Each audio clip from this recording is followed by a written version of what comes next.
All right. We got about 1 minute to showtime. So let me do a quick sound check, make sure everything's right. Okay. That damn commercial is out of reach. I tell you that. Really? I monetized the video through my studio before the show starts, and they're gonna try to hit me with three damn commercials. Really? I monetized the video through my studio. Okay, we sound all right. We sound good.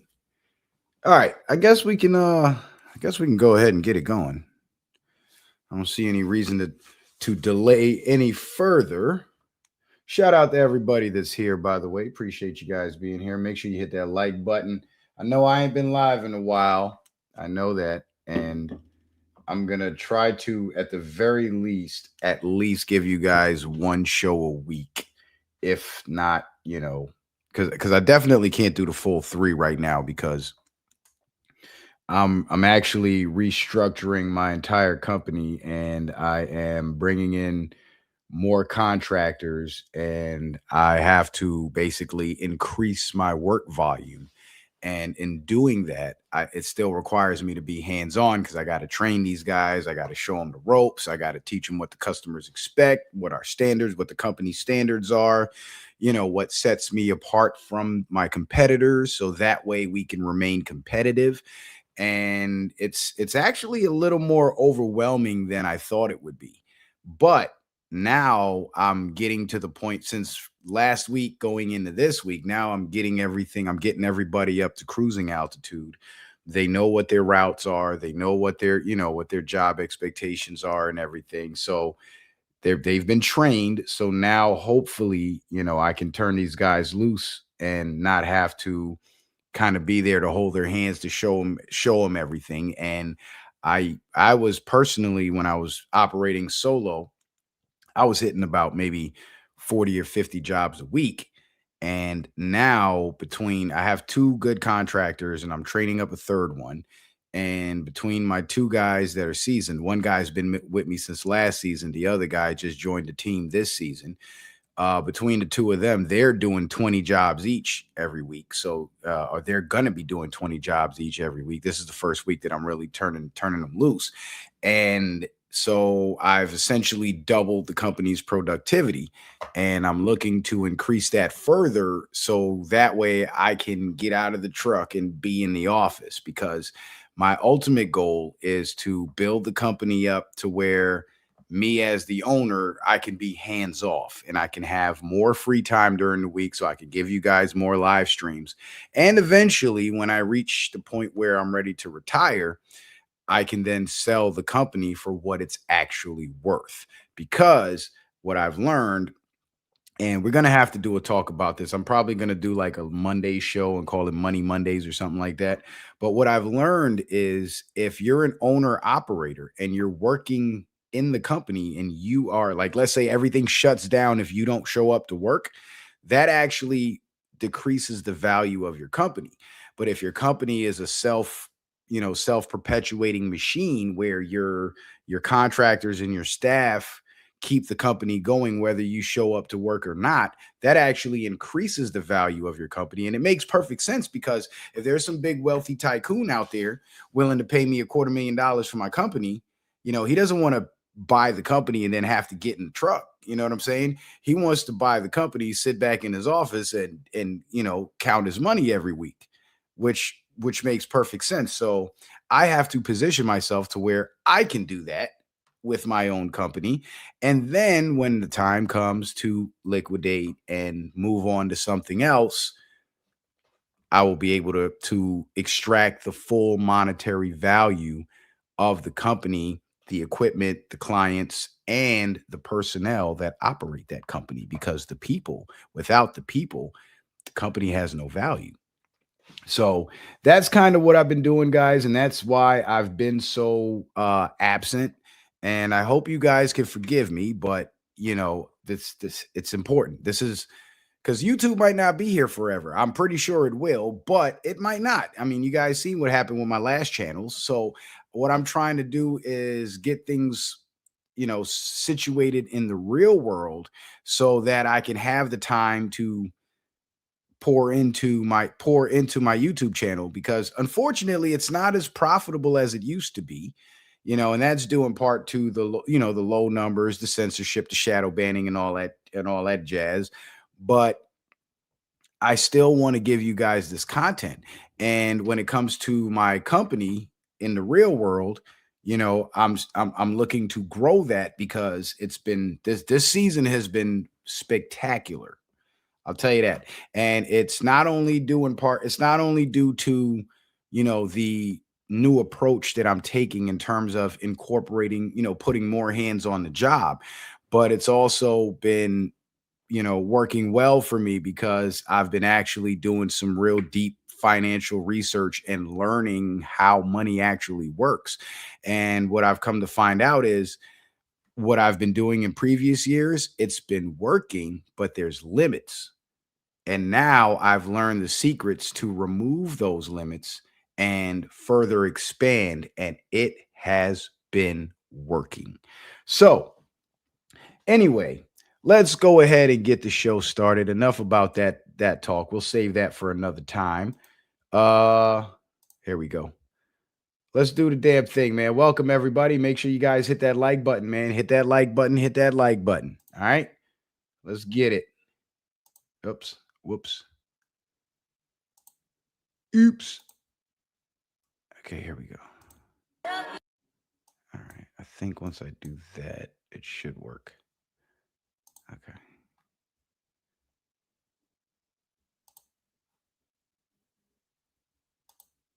Yep, there it is.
Excuse me. All right, all right, all right. So, what is going on, everybody? All right, all right. What's happening? Welcome to another live stream. We are live. We managed to go live. And we are here, ladies and gentlemen, because we got a lot to talk about. Got a lot to go over. And the last stream that I did talked about why Trump is losing the war with Iran and why it has to be set this way. And basically, it's because the war is all fake, right? It's like Mike Tyson losing to Jake Paul. Like, think about it like that, right?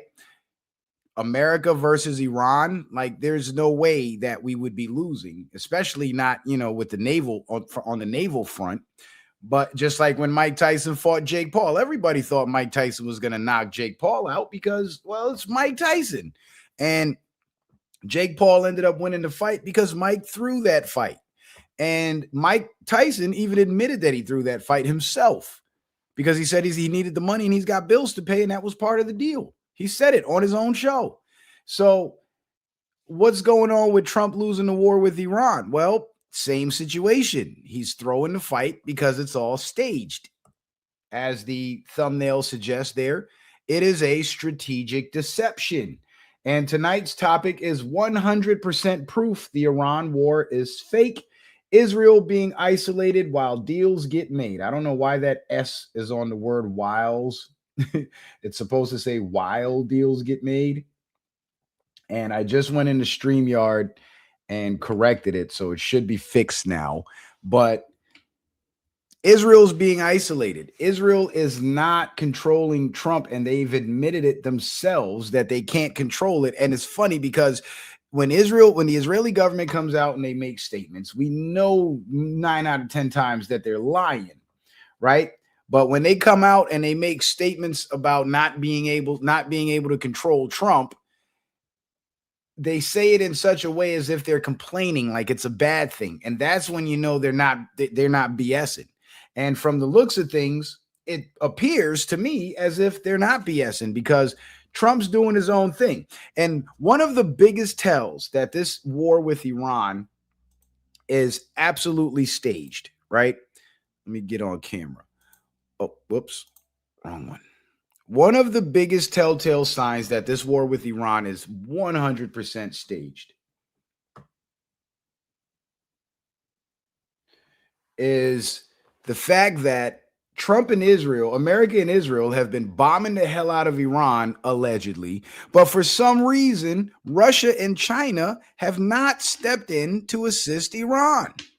Hasn't that always been one of the biggest concerns when we had those deep state presidents in office that, a war with Iran is going to cause World War III and there's going to be nuclear war because Russia and China is going to get involved and we're going to have to go to war with Russia and China and blah, blah, blah. Right? Hasn't that always, like, literally always been the excuse? And now all of a sudden, Trump's at war with Iran. The news is telling us him and Israel are bombing the hell out of Iran. Yet China and Russia haven't intervened. And not only that, Vladimir Putin and Xi Jinping still have a friendly relationship with Trump. How does that make any sense? The only way that would make any sense is if Trump is not attacking Iran the way the news is reporting it. But again, this is all being done for a specific reason, and that reason is to remove the Israeli infiltration from the Iranian government. That's one. 2, isolate Israel. And 3, put Iran back in control of the Iranian people and create new trade deals between America and the BRICS nations. And this is why over the last couple of years, I've been doing all these reports about the BRICS nations, new nations joining the BRICS Development Bank, which is now in direct competition with the IMF and the World Bank, which is the Rothschild system, and Trump allowing it. These African nations that are switching to the gold-backed currency, while in past administrations, what have we seen? Saddam got taken out because he wanted to switch to gold currency. Gaddafi got taken out because he wanted to switch to gold currency. And now with Trump in office, these nations are being allowed to do so because Trump is working against the deep state Federal Reserve Rothschild banking system. He's shutting it down and creating a new free market, a true free market system where all nations' currencies are going to be based on or backed by precious metals, which puts us all on an even playing field. Now, of course, we're still on the fiat currency currently, but that's going to change soon. Now, when is that change going to happen? I couldn't tell you, but it's on the way because once the BRICS get their quantum financial system fully operational, fiat currency, countries that use fiat currency will not be able to do international trade with the BRICS nations. And if you notice something about, if you take a close look at all the nations that are either currently active members of BRICS and petitioning nations to join the BRICS, nations that are petitioning to join the BRICS, they all have one thing in common, and that thing is major manufacturing and raw materials production. And if they're the ones doing the manufacturing and producing the raw materials, guess what? We're going to be dependent on them. We have to purchase their raw materials. And the raw materials that we'll be producing here in the United States, we'll have to sell to them because there ain't a big enough market here in the United States to off all of that product. So we're going to have to build a working relationship with them, but it will never happen as long as the Israeli government, which is the Israel being the home base of the Rothschilds and the Rothschild banking system and the city of London and all that, as long as Israel still has a foothold through their spy networks into these major BRICS nations, mainly Iran, that process cannot continue until these Rothschild banking system infiltrators are removed from the command and control positions of these governments. So, how do you do that without provoking World War III? Strategic deception. You feign as if you're attacking the Iranian government, but in fact, the targets within the Iranian government that you're actually taking out are the Israeli infiltrators. And I've been preaching about this. I've been teaching about this for months. So, what we're going to go over tonight is, again, like the title suggests, 100% proof that the Iran war is fake. Okay. And we got a bunch of other stuff to discuss too. So I'll try to run through that as quickly as possible. So then we can get to the Iran stuff, probably by the end of maybe the first hour and a half. The Citizen Man backup channel, make sure you guys go subscribe to the backup channel, link in the description. Also, if you'd like to support the show, please feel free to do so by sending in a kind donation, via Cash App, PayPal, or Venmo. And and shout out to my brother Lee14224 for that support on the PayPal. Appreciate that, brother.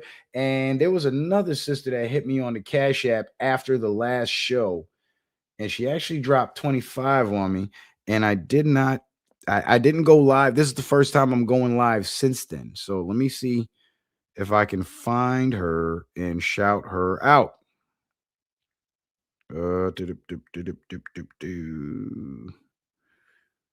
Where you at? Where you at, lady? Damn,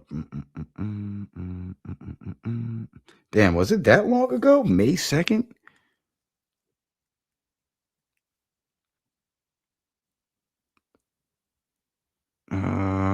Shit. Oh no, don't tell me I can't find it. Oh man.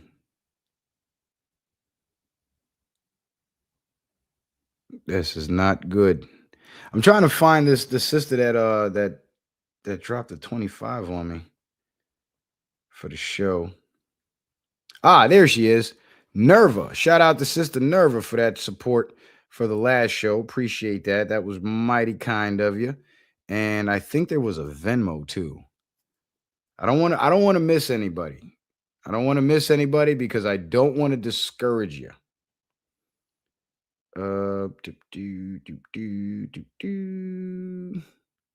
Was it Todd that hit me on the Venmo the last time? I think so. Shout out to Todd. Appreciate that, my brother. Was there anybody else? Let me check the Citizen Man Cash App. That's right. I gotta check that. Uh, because I got two Cash Apps now. I got the Jaden Ben Cash App, and then I got the Citizen Man Cash App. So I want to make sure that everybody is accounted for. All right. Yep. I think that's all. That is it. That is all. So now we can get on with the damn show. Okay. Shout out to everybody that's here. Shout out to everybody who have donated. Shout out to everybody who will donate. And shout out to y'all who may donate. Hopefully, I can convince you. Also, don't forget, make sure you follow me over on Rumble. Rumble is where you'll find a lot of my past shows that are not available on YouTube, either because I had to take it down because I knew it wouldn't pass the censorship test, or because they were streamed on past YouTube channels that have now been terminated by YouTube thanks to the censorship. So Rumble is where you'll find the bulk of my content that you cannot find on YouTube. All right. So it's very important that you guys follow me on Rumble. All right. So let's get into this. So remember the UPS plane that crashed in Kentucky late last year? Well, it turns out that there was some funny business that went on with it. I said that when it happened, I said, this is how Israel is going to attack the United States. This is how Israel keeps control of the United States government through their domestic terror operations. And the reason why Trump had to keep playing it up as if he was on Israel's side, which I don't know all the Trump haters believe, because when it comes to Trump, if it's surface level, that confirmation bias is a mug, ain't it? As long as they can find something on the surface level to use to support their dislike of Trump, they'll do it. Even though they're supposed to be deep thinkers that read between the lines, they refuse to read between the lines when it comes to Trump, because when you read between the lines, the whole Trump bad narrative falls apart. But nevertheless, this is what I mean when I said Israel has the American government held hostage. They have sleeper cells all across the country, and they're ready to activate once the order is given. And a lot of these sleeper cells were embedded here through the open borders. And this is why the mass deportations and all that was so important to freeing the United States from these Israeli-run hostage takers. And around the time, November 2025, that was around the time when Trump started talking about going after Iran. And Israel knew that he was going to go after their people within the Iranian government. And so to try to put the restraints on them, they crashed a plane. Look at this. UPS switched planes before fatal November 2025 crash in Kentucky. So the planes were actually swapped out supposedly at the last minute. Now, I haven't heard anything about whoever had anything to do with making that decision being indicted or brought up on charges or being investigated or anything like that. So I can't say. I can't say whether these people are being held accountable or not, but if my instincts are correct and this was deliberate sabotage, well, somebody is going to be in trouble. And there's a perfectly good explanation for why we wouldn't hear anything publicly about people being investigated or indicted for this incident. And that's because if there are other operatives in other places in other areas who are there to do the exact same thing or similar things to what they did with this UPS plane.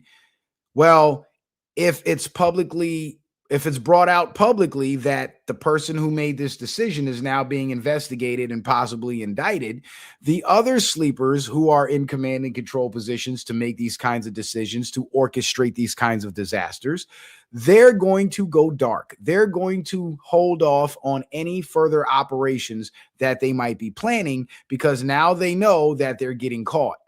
So how do you catch them all? If you catch one, you got to keep it quiet. It's kind of like how the feds would pull over and catch drug dealers and shit. And instead of arresting them and booking them and all that, they would offer them a deal right there on the street and say, hey, you work for me, you go bring me a bigger fish, bring me your connect, and I'll make your case go away. It's kind of like that, where they don't let the streets know that they've been in contact with the feds, and then they use that secrecy to their advantage to go set other people up. And that's kind of, I believe, that's probably why we're not going to hear anything publicly about whoever made this decision being brought up on charges, or even at the very least being investigated, because that would alert the other sleeper cells to the fact that the Trump administration is on to them. But there's definitely some funny business going on here, because these UPS planes have been operating for years, and I've literally never heard of a UPS plane crashing. And if you know anything about aircraft maintenance, because I know several people that are aircraft mechanics, they are extremely meticulous. I mean, they check every nut, every bolt, every washer, every fuse, every wire connection, every single thing that has to do with the functionality of those planes before they leave the ground. So the fact that something like this occurred means that it was absolutely pre-planned and deliberate. Now, here's another one for you guys that I thought I should lay on you. And shout out to Brother Sanchez, because he's been doing some excellent reporting on the fakery of this UFO disclosure thing. But he's been wrong in one aspect. And the aspect that he's been wrong in was basically attributing Trump, or saying that somehow Trump is to be blamed for all this fanatical religious belief in the UFOs and the aliens, as if somehow Trump is the one helping to push that narrative, and he's not. The Artemis launch, orchestrated by NASA and the Trump administration, was tomfoolery and fakery. And I told you guys before, it's red meat for the flat earthers. It was put out there so the world can see just how fake it is. And Brother Sanchez has been actually doing an excellent job at showing how fake that is. But attributing that to Trump being part of the fakery is where he goes wrong. Just like he was wrong on the border, and it took 5 to 6 years for me to be proven right that he was wrong on the border. He's wrong about Trump. And I don't care if it takes another 10 years. I'm going to stand on business, because I'm reading between the lines. I'm not just going by what's on the surface. And just the mere fact that under Donald Trump, this UFO disclosure and all the secrecy behind the UFOs and stuff he's now willing to make public should be the number one hint that he's actually doing this in favor of getting the truth out. The truth being, space is fake. There ain't no damn space aliens, and the UFOs can be explained. It's fakery. It's tomfoolery. But this was President Trump's statement in regard to the UFO disclosure, or UAP disclosure. President Donald Trump fulfilled a campaign promise to make unidentified anomalous phenomena records public, emphasizing an effort of maximum transparency. His administration directed agencies to publish government files. And this was Trump's statement. Listen to this. Trump stated that the public, hold on, I think my light's too dim. Trump stated that the public can now directly examine these records and decide for themselves what the hell is going on. So Trump's not pushing a narrative. Trump's putting out the information that the government's been hiding from you and saying, hey, here's what they have. Here's what they've been hiding from you. Decide for yourselves. And in the decision to not believe it and show the fakery, Brother Sanchez is 100% correct, and I respect him for it. But when it comes to blaming all the fanaticism from other people over this UFO thing on Trump, that's where he's wrong. Because Trump never said, hey, here are the UFO files to prove that aliens exist, to prove that space is real. He never said that. He said, I'm putting this out so people can decide for themselves. Isn't that what we want? Is that not the definition of freedom of thought? So Trump's not telling anybody what to think when it comes to the space aliens and the UFOs. He's saying, here's the information they've been hiding from you.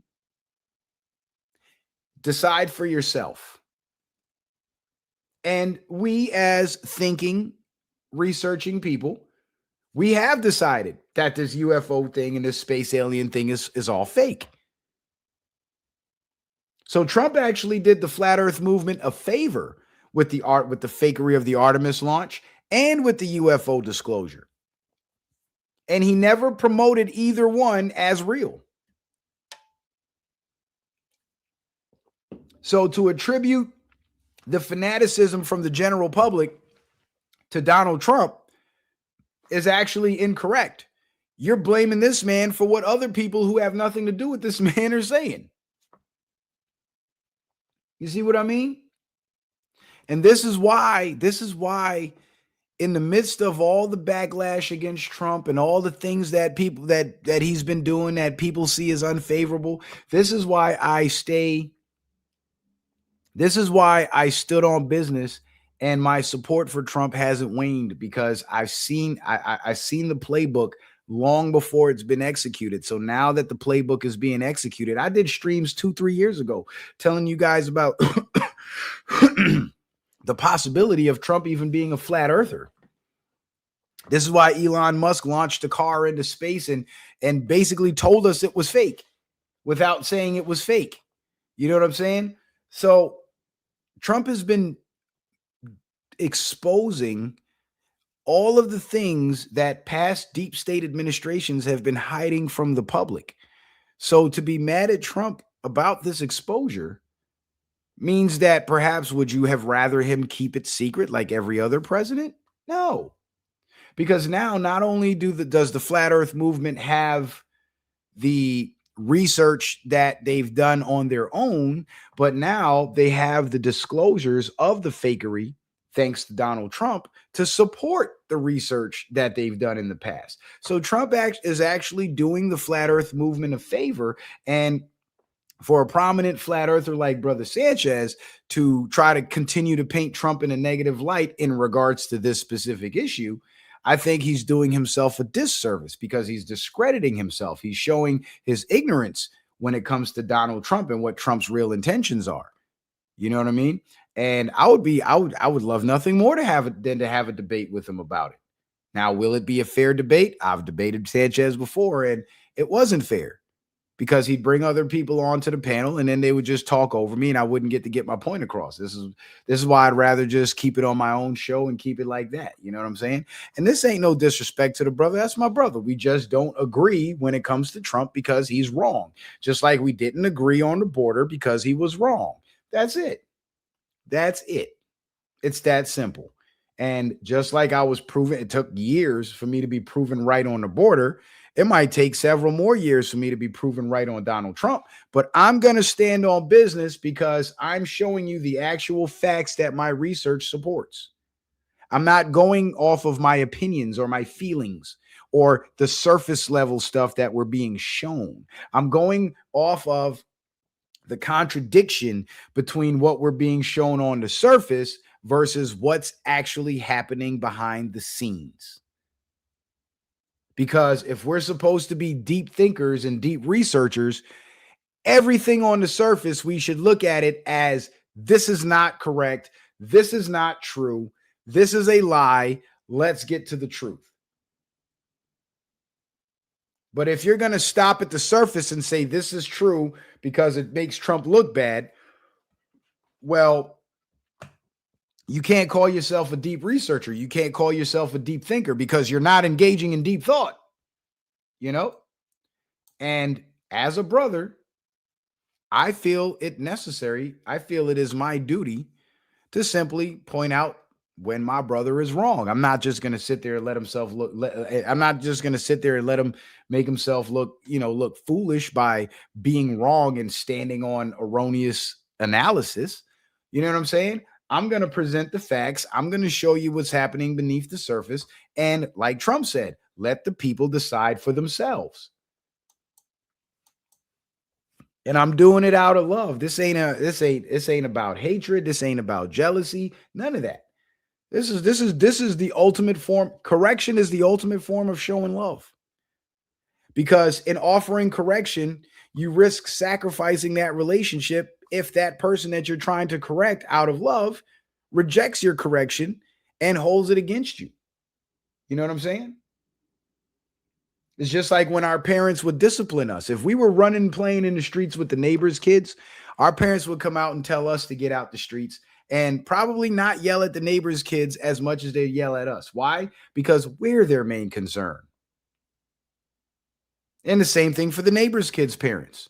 Their parents will come out, they'll bark at their kids, but they won't bark at you because you ain't their main concern.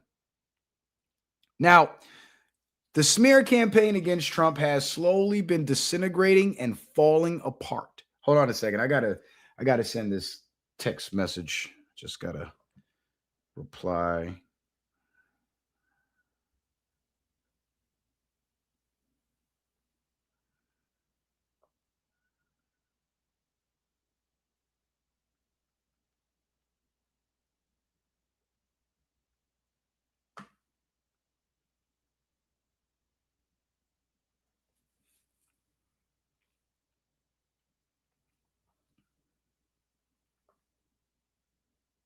All right, there we go.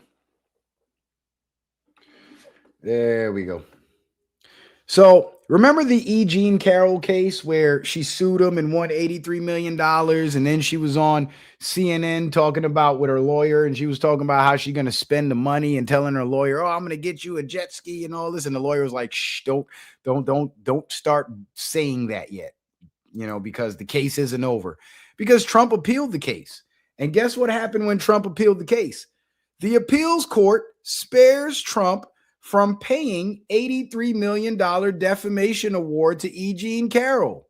They say for now, but that damn case ain't going nowhere. That case is over. E. Jean Carroll is cooked because there's nothing substantial to support her claims. Trump literally owned the hotel across the street from the store she claimed he raped her in. And if he raped her in that store, why did she call the cops that day? Isn't that usually what happens when women get violently sexually assaulted? Isn't that what happens at some point shortly after the assault? The authorities are alerted and criminal charges are filed. So she waits 30 years until Trump becomes president. Then all of a sudden, oh, he raped me. Get out of here. Get out of here. So she's cooked. New York. President Donald Trump won't have to pay an $83 million defamation award to a longtime advice columnist until the U.S. Supreme Court gets a chance to review the case or reject any appeal, according to a court entry Tuesday. The Second U.S. Circuit Court of Appeals agreed to a request by one of Trump's lawyers that it let the president delay the payment to E. Jean Carroll, though it required that Trump post a $7.4 million bond to cover any additional interest costs, a request Carroll's attorney had made. So Trump did have to come up off of 7.4 million, but she ain't getting that 83 million. And Trump's going to get his 7.4 million back as soon as that case is officially concluded. The appeals court late last month refused Trump's request for a rare meeting of the full Second Circuit to hear an appeal of a 3-judge panel's affirmance of the January 2024 verdict. Afterward, Trump attorney Justin D. Smith asked the Second Circuit Court to stay the effect of its decision upholding the award so that Trump would not be forced to pay the judgment before the high court has a chance to consider an appeal. So the case ain't over, but the appeals court has ruled in Trump's favor, and this whore gets nothing. So there you go. Trump criticizes birthright citizenship case. President Trump warned on Thursday that the Supreme Court could do a great disservice to the country if it upholds birthright citizenship. And the birthright citizenship has to do with allowing foreigners to come to the country, give birth, and because they give birth on U.S. soil, their child is automatically a U.S. citizen. Now, that's not how that's supposed to work. Speaking from the Oval Office, President Trump argued the policy is being misused by wealthy foreigners and was originally intended for the children of former slaves. He claims allowing the practice to continue would lead to an economic disaster. Not only would it lead to an economic disaster, but it would lead to a foreign infiltration of our government.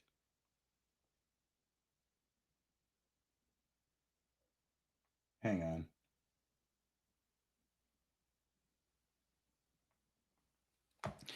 It will lead to a full infiltration of our government. This is why you have so many people in Congress now that hold dual citizenship. This is why you got mayors that are freaking Chinese spies. Who's heard of that? Have you guys heard of that? There was this mayor in California that got brought up on indicted on espionage charges because she was a Chinese spy. And a lot of these foreign individuals whose loyalty is to foreign countries and not the United States of America, they sit in positions of power within our government because they are citizens. But they come from families that are not traditionally American. So this has led, the misuse of the birthright citizenship thing has led to a foreign infiltration of our entire government from the federal to the local level. Not only that, the illegal aliens that come over here have their children on U.S. soil and their children are U.S. citizens. We call them anchor babies. That then allows those illegal aliens to have to have grounds to petition the government to allow them to stay in the country. Because you can't deport the parents if the baby is a citizen, and you can't deport the baby if the baby is a citizen. So they've been playing us this whole time. So with Trump's efforts to restore birthright citizenship to what it actually meant, and by birthright citizenship, it meant that the constitutional protections afforded to citizens of the United States that was not afforded to slaves within the United States was then, under the 14th Amendment, extended to those slaves and their children, which officially made them citizens of the United States, thus affording them the constitutional protections of citizens. So that basically abolished the 3/5 compromise. So when you hear people on YouTube complaining about, oh, black people are still 3/5 of a person and all this, they're stupid. Because the 14th Amendment, birthright citizenship, was designed to remedy that.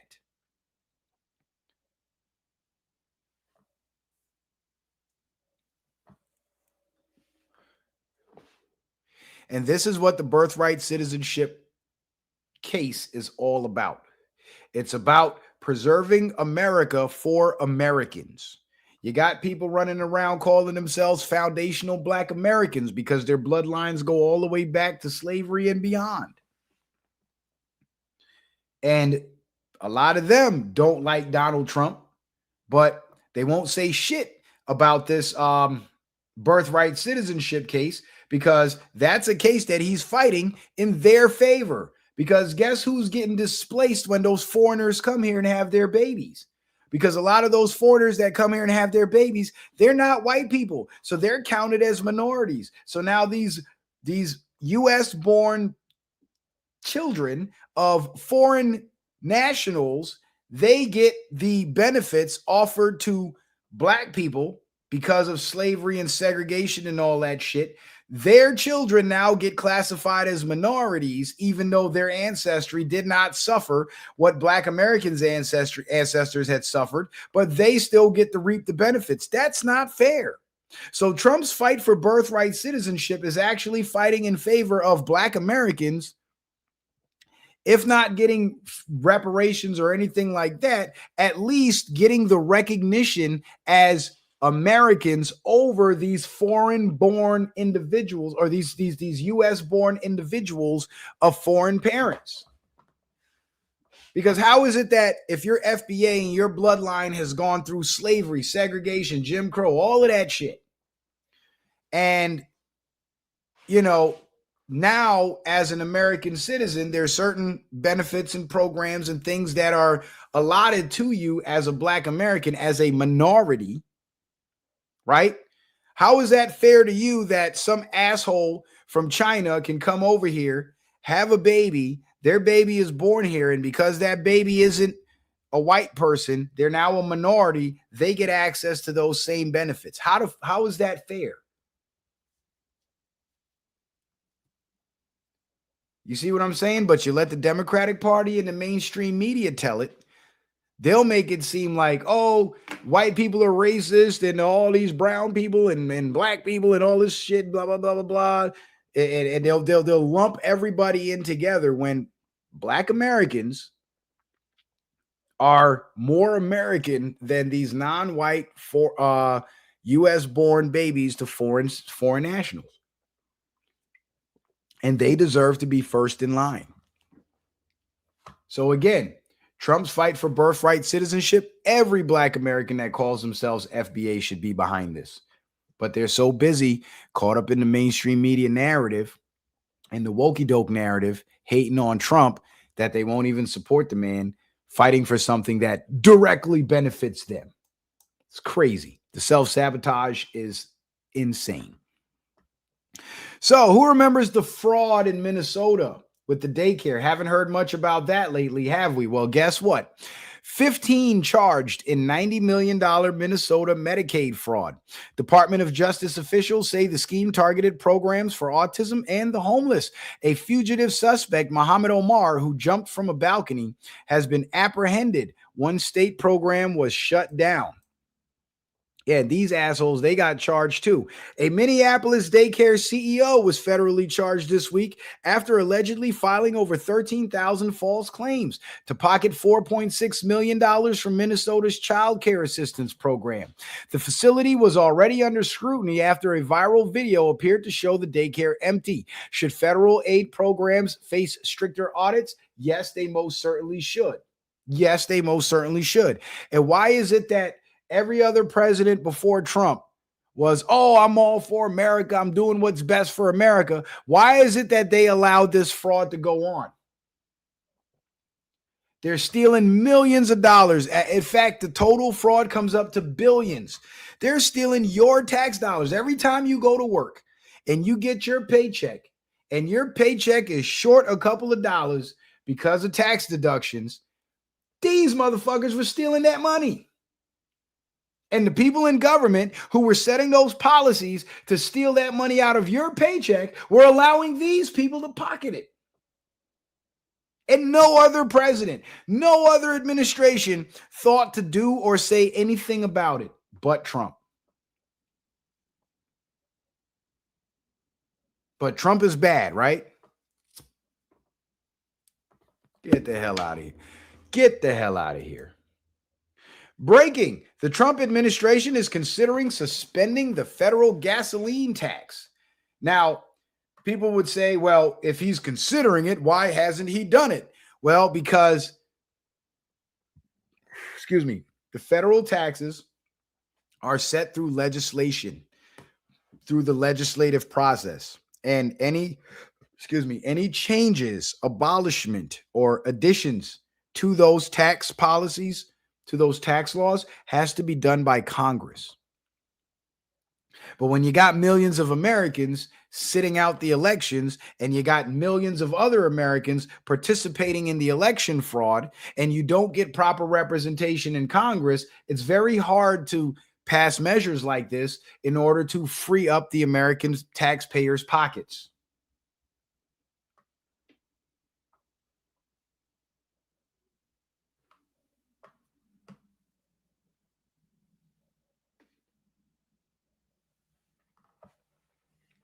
You see what I'm saying? So Trump wants to do it. He also wants to abolish the income tax and supplement the loss of those funds with tariffs, taxes on imports. And the whole mainstream media that was preaching to you about how bad tariffs are, by them trying to convince you to oppose Trump's tariffs, was basically them simultaneously getting you to support having money stolen out of your paycheck in the form of income taxes. So the Democratic Party and the mainstream media would rather continue stealing money from your paycheck rather than making these foreigners who are shipping goods into the United States and selling their wares on American streets, making them pay the taxes. That doesn't sound very pro-American to me. That sounds like what a foreign infiltrator would advocate for. No, let's tax the local population and let the foreigners sell their goods on American streets for free. But a pro-American would say, let's not tax the local population. Let's tax these foreigners who are trying to sell their product on our block. You got to pay a fee to sell your product on my block. Why the hell would I tax all the people on my block and let outsiders come in and sell their product and make more money and take the money off the block? Why would I do that? Unless that wasn't my block and I didn't care about the people there. See how that works?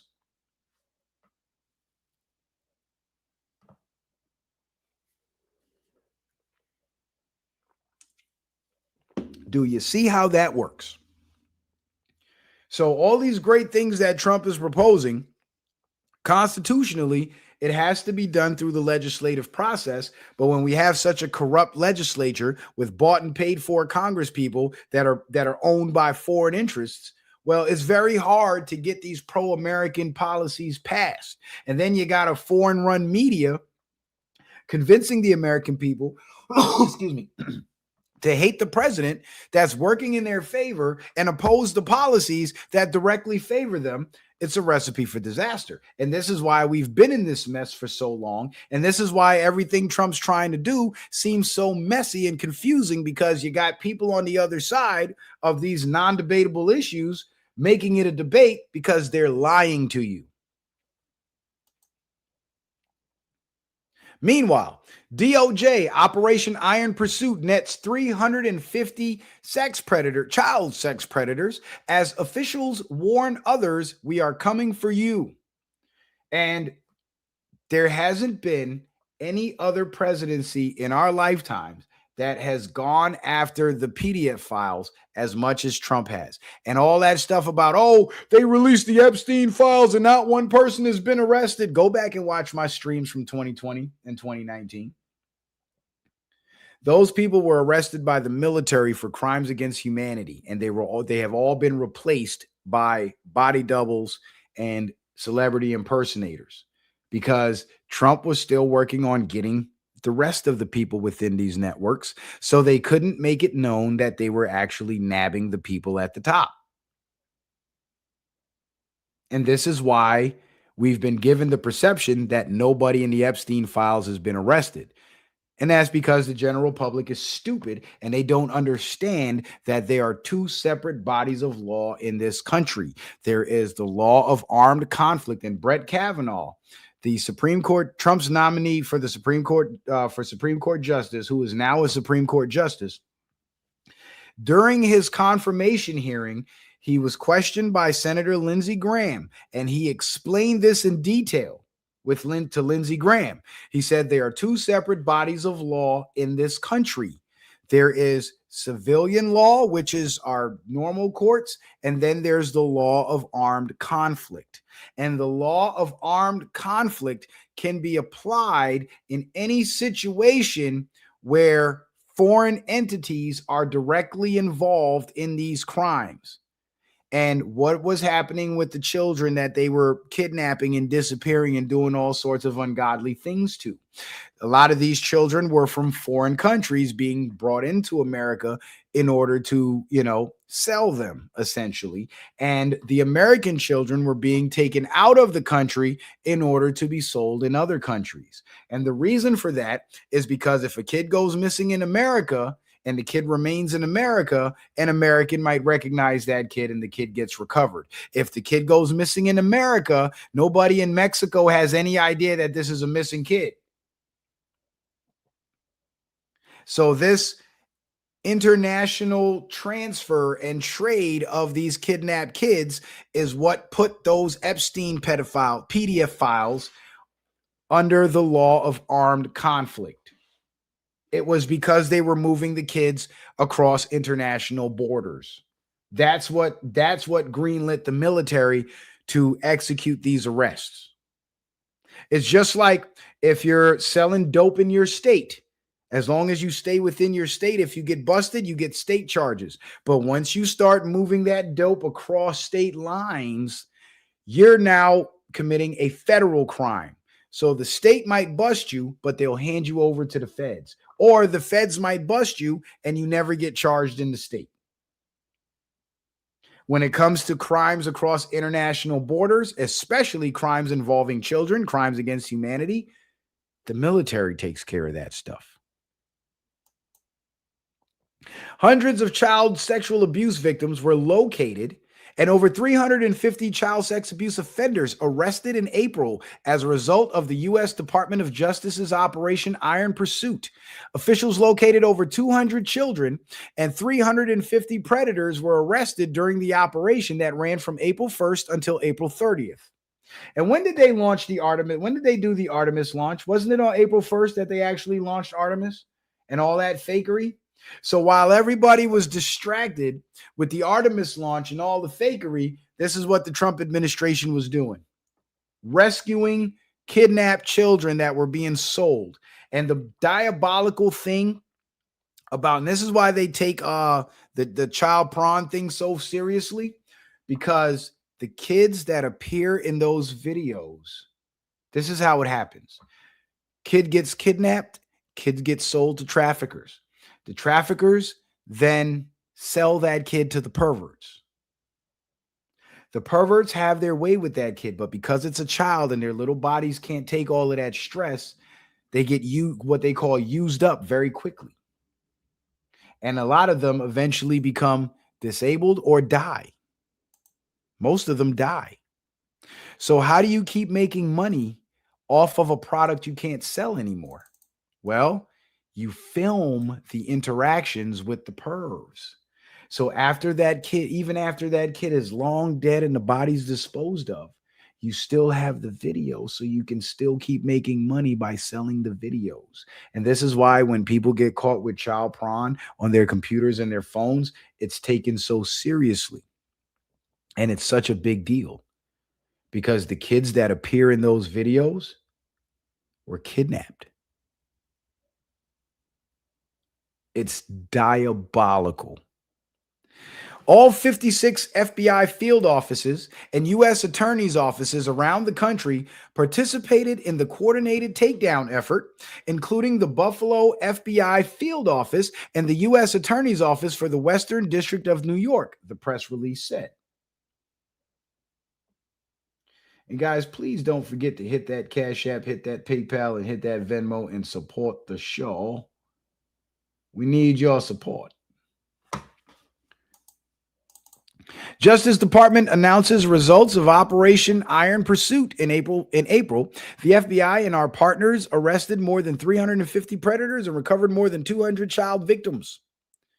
FBI, SF's, I guess that's Special Forces, Child Exploitation and Human Trafficking Task Force contributed to 7 arrests.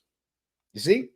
So while everybody was caught up with the Artemis launch, there was kids being trafficked that the Trump administration was actually going after. You think Trump really gave a shit about fooling people, making them believe that we actually flew a rocket to the moon and all that bullshit? Trump didn't give a fuck about none of that. Because he was too busy rescuing the kids.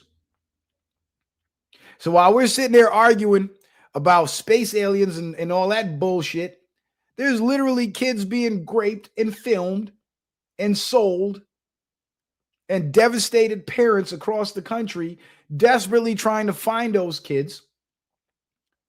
And President Trump is the only one helping. How can you be mad at the man? How can you hate the man for that? You got to be stupid. But anyway, Sasha and Malia, Obama's kids, with their real parents. They aren't Barry and Big Mike's children. And this is what people have been saying. And shout out to my guy, Big Homie CC. I like a lot of the stuff that he puts out, but I noticed that he's one of those infiltrators too, that pretends to give you guys the truth, to give the world the truth, but he helps to perpetuate certain lies, like the space aliens lie. He perpetuates that. Also, the Michelle Obama being a woman lie. He claimed that his mother went to school with Michelle Obama and showed a picture that was obviously doctored and photoshopped. And I'm going to run it through Chat GPT to see if it's AI generated, where he claims that Michelle Obama was in that class picture with his mother. We don't know what his mother looks like, and we don't know if that's his mother. I don't believe him. I think he's lying about it. Just like I don't believe him about the space aliens thing. Because if Michelle Obama really was a woman, why did they have to borrow 2 kids from these people? I think her name is Anita Blanchard, if I'm not mistaken, and his name is Martin Nesbitt. And these are their kids. You see how the older girl looks like the father, and the younger daughter looks like the mother? And these 2 people just so happen to be good friends with the Obamas. Right, classy Creole. They've been playing in our damn face. It's exactly what they've been doing. And then when the researchers around the country started exposing that Barack Obama shouldn't be president, wasn't a legitimate president, they gave us a label, right? They called us truthers. But guess what? I mean, not truthers. I'm sorry. They called us birthers. But guess what? We were right. We were right. For those, and this is Joe Rogan posting this, for those going nuts over my last tweet, it's due to what Obama's own literary agent wrote in 1991, Born in Kenya. And there's a little excerpt about Barack Obama. It says, Barack Obama, the first African-American president, the Harvard Law Review was born in, of the Harvard Law Review, was born in Kenya and raised in Indonesia and Hawaii. And what's funny is Michelle Obama also did a speech where she publicly stated Barack Obama was born in Kenya. So he wasn't even supposed to be president.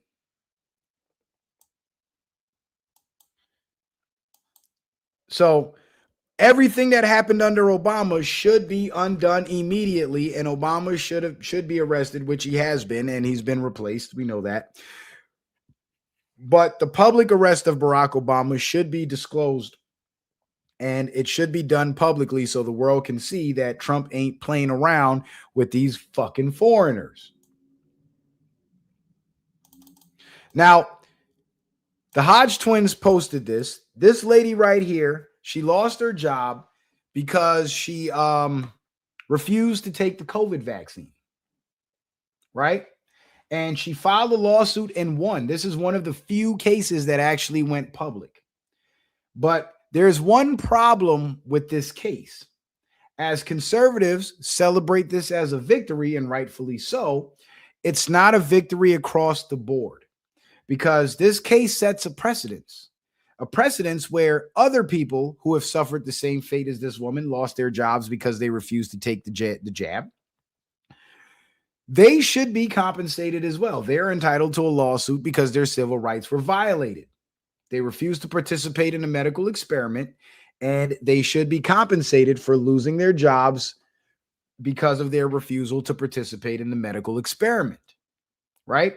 But in this case, this woman won her case on religious grounds. So it's a victory, but it's not an across-the-board victory. And I'll break it down to you after I read this excerpt. A federal jury awarded $12.69 million to a former Blue Cross Blue Shield employee who said she was fired for refusing the COVID-19 vaccine on religious grounds. Lisa Domsky, that's her name. Lisa Domsky, a Catholic woman who spent more than 3 decades with the company, argued that the vaccines conflicted with her beliefs due to their connection to fetal cell lines associated with abortion research. Despite working fully remotely as an IT specialist, her request for a religious exemption was denied, and she was terminated in 2022. The jury found that Blue Cross Blue Shield violated federal religious discrimination laws, with attorneys criticizing the company's vaccine mandate as a rigid, one-size-fits-all policy. The ruling is now being viewed by opponents of the vaccine mandates as a significant win for religious freedom and workplace accommodation rights, right? So, on the surface, it is a win, but it's only a win for people who refuse the vaccine on religious grounds. Now, what about the people who refuse the vaccine on logical grounds, like the fact that it's experimental and you can't mandate an experimental medicine? They're not protected. The people who don't subscribe to her religion, they're not protected by this precedence. What the lawyers should have done, if this was going to be a case that was going to set a precedence to protect everyone, is the lawyers, instead of, I mean, of course, they used a religious argument because the First Amendment protects freedom of religion, and that would have been the easier slam dunk win. But if I were her lawyer, I would argue not only the religious grounds, but I would have also argued the fact that under federal law and under the the Nuremberg Code, you cannot force medical experiments on people, period. And the fact that the vaccine is still considered experimental, you cannot fire people for not wanting to take this. Now, to win a lawsuit with that argument would have protected everyone other than just the religious people. See what I'm saying? So it's a win for the religious crowd, but it's not a win for everybody as a whole. And that's also been one of my biggest points of contention with the conservative movement. There's so many hyper religious zealots that they even fell for the Israel deception because they're way too religious. And, you know, there's nothing wrong with that up until a point. But when you're now fighting political battles for the entirety of the country, you cannot fight it on religious grounds, because any victory you win on religious grounds is not a victory for the non-religious people who may share your same sentiments and who may be like-minded on those particular topics. So if you want a win across the board, you have to go beyond the religious grounds and argue the moral grounds, the logical grounds, the legal grounds. And the arguments for that are there. The vaccine is experimental. You can't mandate it. Even the Supreme Court ruled against the employer mandate because, thanks to Operation Warp Speed, they put out the vaccine in 12 months rather than pushing the pandemic on for 3 to 10 years, so then they can claim that the vaccine was fully tested. Operation Warp Speed stripped them completely of their ability to ever claim that the vaccine was fully tested. Thus, it will permanently remain experimental. And as long as it's experimental, it can never be mandated. And that should have been the argument for this lawsuit. And had that been the argument for this lawsuit, it would have been a win for everybody, not just the church people. So this over religious strain that we have in the conservative movement, they're gaining ground and they're winning lots of victories. And I agree with a lot of what they support. But when it comes to the legal fight in the courts, if you want that win to transcend just your religious sect and be a win for everybody, you have to argue beyond the grounds of religion, because not everybody is a part of your religion. You feel what I'm saying? You guys understand what I'm saying? So let's get to this Israel thing and this Iran thing. This is what you guys been waiting for. So let's not waste any more time. And look at that. We're right on time. I told you guys I wanted to get through the fluff by the end of the first hour, maybe the first hour and a half. And look at that. We're at an hour and 8 minutes, and we're at the Israel thing. How about it? So Dr. Russell McGregor says, I'm going to make this very clear because many simply do not have the knowledge to understand what is happening. And boy, ain't that the truth. President Trump and the U.S. military and the NSA submitted Israel years ago. In other words, The US military and President Trump already knew that Israel was the problem. This is why way back in 2017, 2018, Q put out a post saying saving Israel for last. And now we're at the phase in the plan where Israel's on the chopping block. Trump, Putin, and Xi are working together to rid the world of the deep state. You remember I showed you guys evidence that Trump and Putin are allies, and all this talk about, oh, we're going to go to war with Russia, Russia's going to invade us, and blah, blah, blah, was all crap. Well, what's his name? Dr. Russell McGregor seems to agree. Xi Jinping, people saying, oh, China is an enemy of America and blah, blah, blah. Well, there's factions within the Chinese government who are enemies of not America, but enemies of Donald Trump and his administration. But Xi Jinping is actually an ally, and he is working with Trump and Putin. The Rothschilds are already defeated. Israel and Zionism and the Rothschilds got defeated once the BRICS nations were able to establish the BRICS Development Bank, because the Rothschilds controlled all the nations of the world through the IMF and the World Bank. This is how some nations became wealthy and other nations became poor third world countries. What they were doing with the IMF and the World Bank was they were giving loans to these countries, and the favorable countries, they were giving them low interest rates so the countries could use that money, develop themselves, produce more raw materials, generate income, and pay back the loans. The third world countries also were given the loans, but the corrupt leadership within those countries, not only were they pocketing the money and not building their infrastructure and generating income for the nation, but they were also given by the IMF and the World Bank exorbitant interest rates that drove the payments up so high that they couldn't afford to make the payments. And part of the deal is if you default on this loan, the IMF and the World Bank then seizes your infrastructure and then sells it to foreign corporations. And this is how the exploitation of the diamonds and the precious metals in Africa came to be a thing, because the IMF and the World Bank were seizing this infrastructure and these lands and these natural resources from these nations because they couldn't pay back those wonky ass loans with those insane interest rates. But now, with Trump allowing the BRICS nations to develop and set up the BRICS Development Bank, those third world nations are now able to get loans at favorable interest rates and develop their countries. And this is exactly what Ibrahim Traoré in Burkina Faso has been doing, and many other African nations have been doing. So they said, screw the IMF and the World Bank. We're not paying you back. We're kicking your corporations out of our country that stole our infrastructure because of these bad loans, these loan shark ass loans. And we're going to get the money to continue our development from the BRICS Development Bank because they're giving us a better deal. And that's how the Rothschilds were defeated. Of course, they still project themselves as the world powers because they still have control of the media. Thus, they have control of the narrative. But that's literally all they have now, is the narrative.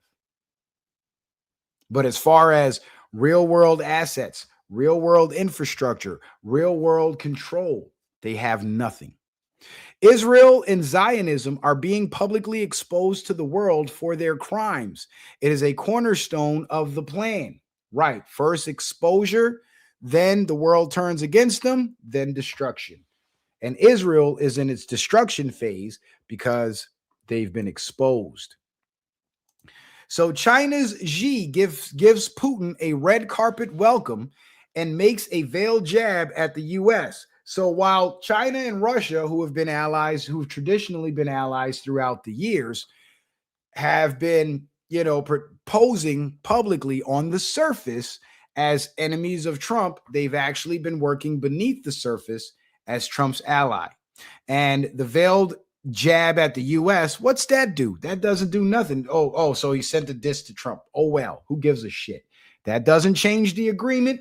That doesn't change the plan. And it damn sure doesn't make Trump kiss up to Israel any more than people already believe he is. And check this out. Chinese leader agrees on Iran pledges.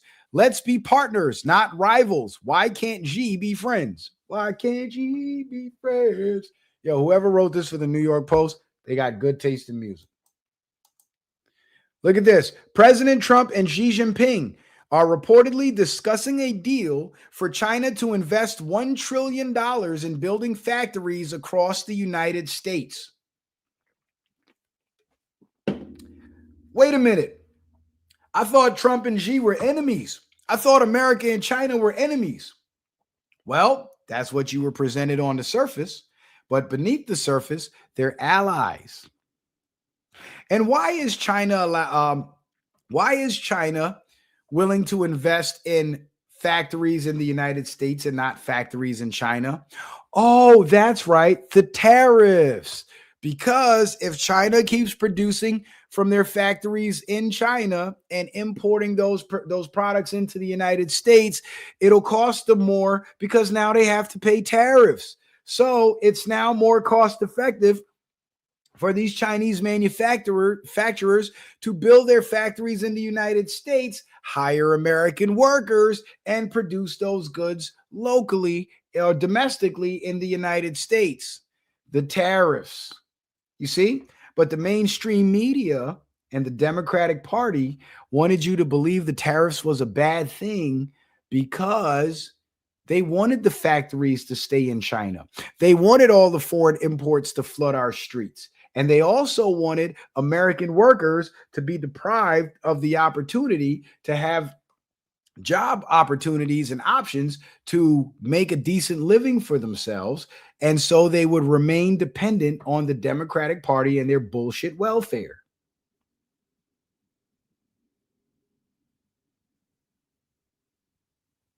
You see? So Trump's deal with China is actually going to empower the American worker, whereas the mainstream media and the Democratic Party, what they're pushing is to disempower the American worker. Now imagine this. The income tax is abolished. The tariffs are at an all-time high. All these foreign corporations that were building stuff in their countries and importing it to America are now building it here in America. So there's more high-paying jobs available. Imagine that. So higher paying jobs, no income tax, taxes on foreign imports, which means more outside revenue being brought into the country. Guess what that means? The average American worker, even the guy at the bottom of the barrel, will have an opportunity to create a better standard of living for himself. And the guys who are not at the bottom of the barrel, but steadily working their way up to the top, guys like me, perhaps some of you guys, if you might be small business owners, we now have a golden opportunity to build our companies, build our businesses, expand. Guess why? Because with these average American workers having a better standard of living, for us blue-collar service providers, we'll have a bigger customer base because more people have more money to spend and they're going to hire us for our services. I don't know why my nose is so itchy. I think it's this light. That shit's crazy. It's bugging me out. I keep on just scratching. It's like I want to take a piece of sandpaper and just, you know what I'm saying? Tendy Town says, "Where you been, citizen man? Man, I've been working. What's that shit Lil Wayne said? And Mr. Carter, where you been? I've been hustling hard." Hey, Mr. Ben. Tell me where you been. Around the world, now I'm back again. They've been asking, they've been searching, they've been wondering why. Tendy Town says, my nose does that too. It'll itch once and it stays itching. Yeah, it's like the more you scratch it is the more it itches. That shit is bugged out. That bugs me out. And every time I go live and I got the ring light on, it happens. Someone told me that it's the light that like stimulates something in my skin and it, you know, makes it itch. It's the weirdest thing.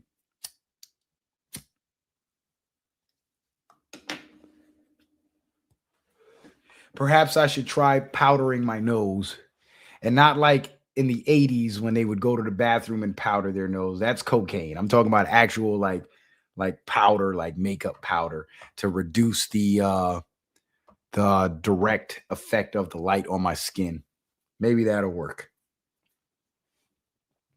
I don't know. But check this out. Trump is now the plug. Trump, China to purchase 200 Boeing jets in first major order in nearly a decade. But wait a minute. I thought China and the US were enemies. They shopping with us now? Yes, because Trump is the plug.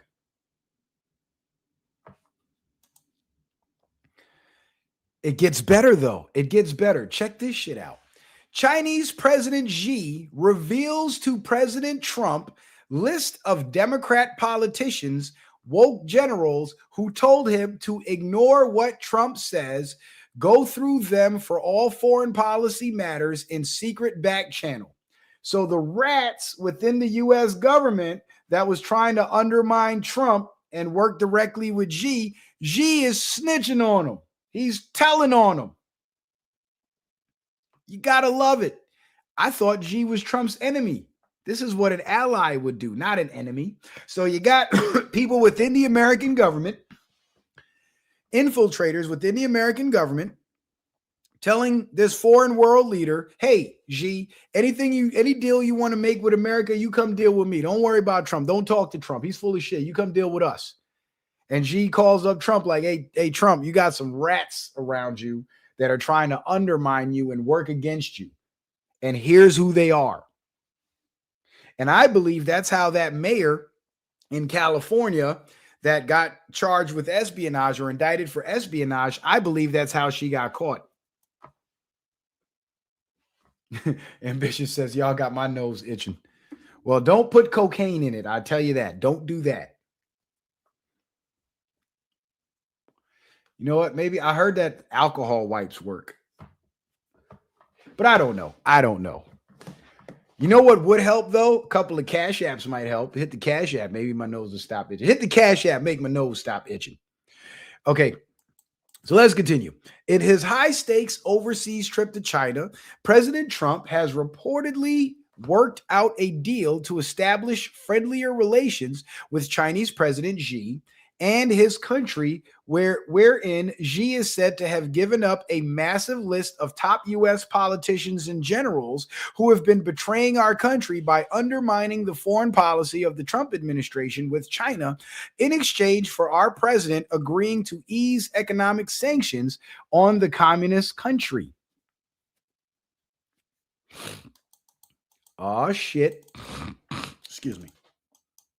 Democrat Senators Mark Kelly of Arizona, Elisa Slotkin of Michigan, Minnesota Governor Tim Walz, and former woke generals Mark Milley, James Mattis, and John Kelly from President Trump's first term in office are said to be key players on this treasonous list, allegedly telling their counterparts in the Chinese government to effectively ignore the U.S. commander-in-chief and his administration and to instead negotiate all U.S.-China policy matters with them through top secret back channels.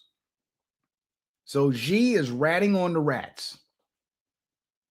You gotta love it. You gotta love it. You gotta love it. They allegedly told Xi and his government that this is necessary because President Trump is unstable and a threat to the global order. Now, you see that global order that they're talking about? That global order is the status quo that we've all been, most of us, if you're young enough, have been born into and have grown up with, where certain nations of the world get favorability and other nations get pushed to the side, where the winners and the losers of this world have been determined by the people at the top. So these rats within our government that Xi Jinping exposed to Trump have been trying to preserve that unbalanced order. And Xi Jinping is like, nah, fuck y'all, I'm telling. And you got to love it. And that they would pursue more China-friendly policies with the Chinese Communist Party in exchange for their own financial benefit. In other words, those turncoats engaged in yet another coup attempt against the duly elected president of the United States, working with a hostile foreign government. Do you agree with President Trump that these scum are truly the enemy within? Well, absolutely. So that's right, Classy Creole. The global order is the dark cabal. Bingo. Bingo. So they are the enemy within. And it's a sad situation when you have a foreign leader of a foreign government having to expose the treasonous scum in another nation that's trying to make a backdoor deal with them.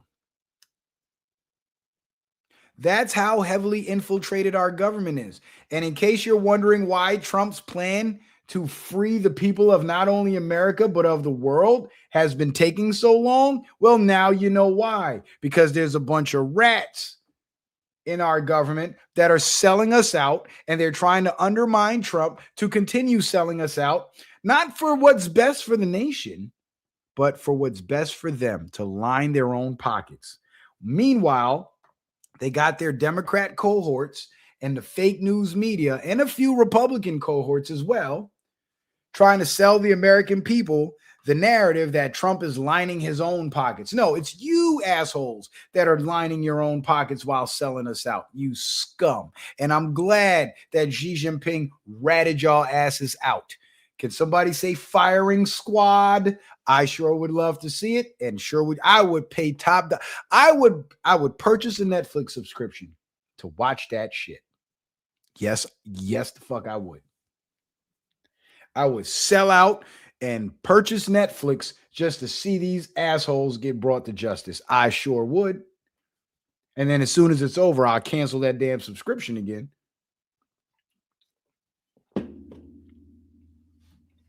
I sure would. Now, here's where it gets good, though. This is where it gets better.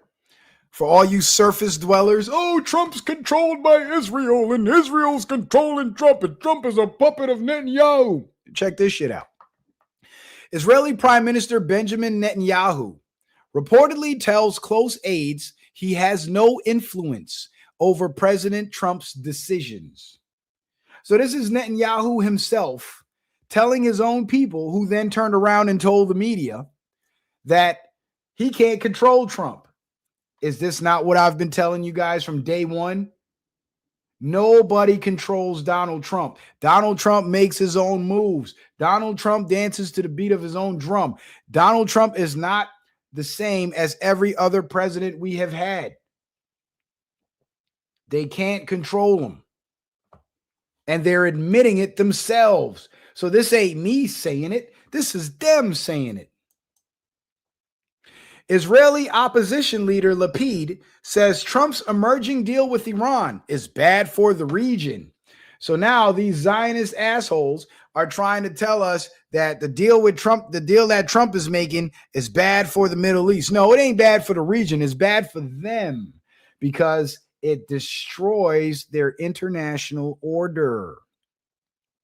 It removes the dark cabal from power and puts the people of these nations back in control of their nations. And I had to grab this whole article because you guys need to hear this shit. It proves me right. Israel is not controlling Donald Trump, and the war with Iran is completely fake. Oh, and we'll get to the Iran fakery. Wait till we get there. If somebody asked me, like, oh, Citizen Man, how do you know so much about what's going on in the world and this and that? Because from every other angle, all I'm hearing is the opposite and this and that. So why are you the only one that seems to know all this stuff? And where do you find all this information? Well, guess what? You know how I know it? You know how I know all this shit? Because I do something that you fuckers don't do. I read. Shout out to A Pouty for the Rumble rant. He says, why is Bill Gates releasing ticks if he was arrested? Also, CIA installed Iran regime in 1950s. Also, why did Obama give Iran money? Also, watching World Cup. And why don't you like going to Europe? I don't like going to Europe because it's overrun with Africans. And if I had an affinity for Africa, I would have went to Africa. If I want to go to Africa, I'll go to Africa. But now when you go to Europe, it's like going to fucking Africa. Also, the CIA installed the Iranian regime in 1950s. Right. And who does the CIA work hand in hand with, A Pouty? The Israeli Mossad. Why did Obama give Iran money? Because who was running Iran at the time Obama gave them money? The Israeli Mossad.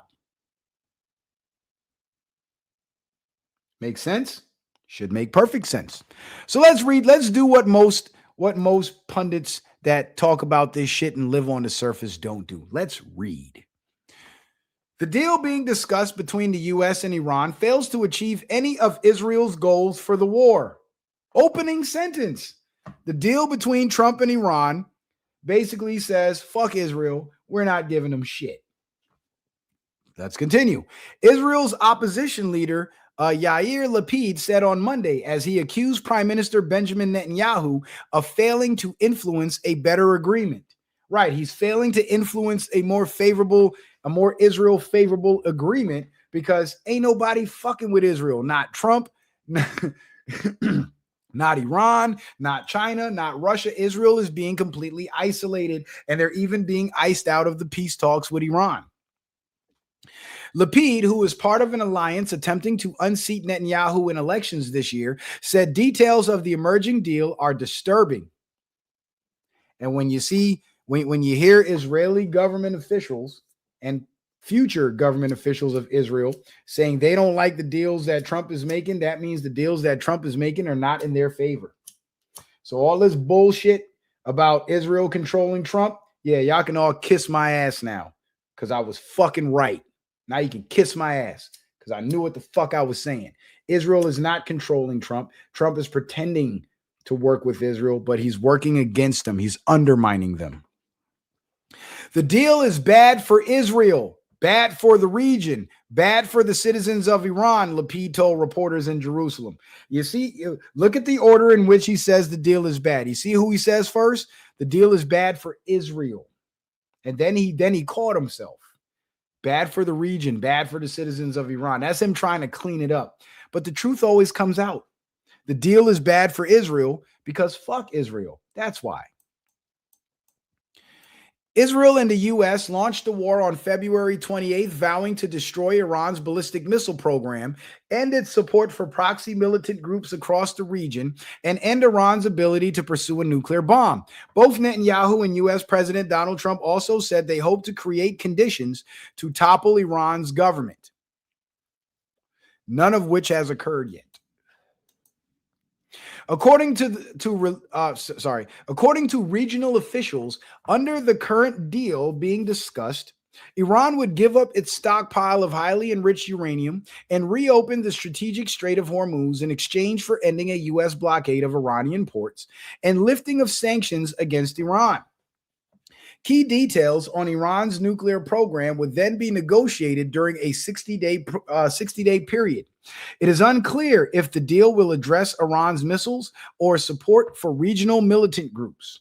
And what's funny is the regional militant groups that they claim Iran supports, the Israeli spies that have infiltrated the Iranian government and operate under the Iranian flag, those are the entities that are running, funding, and controlling these militant groups. So these militant groups are actually being funded and controlled by Israel, but it's being done by proxy through their infiltrators in Iran.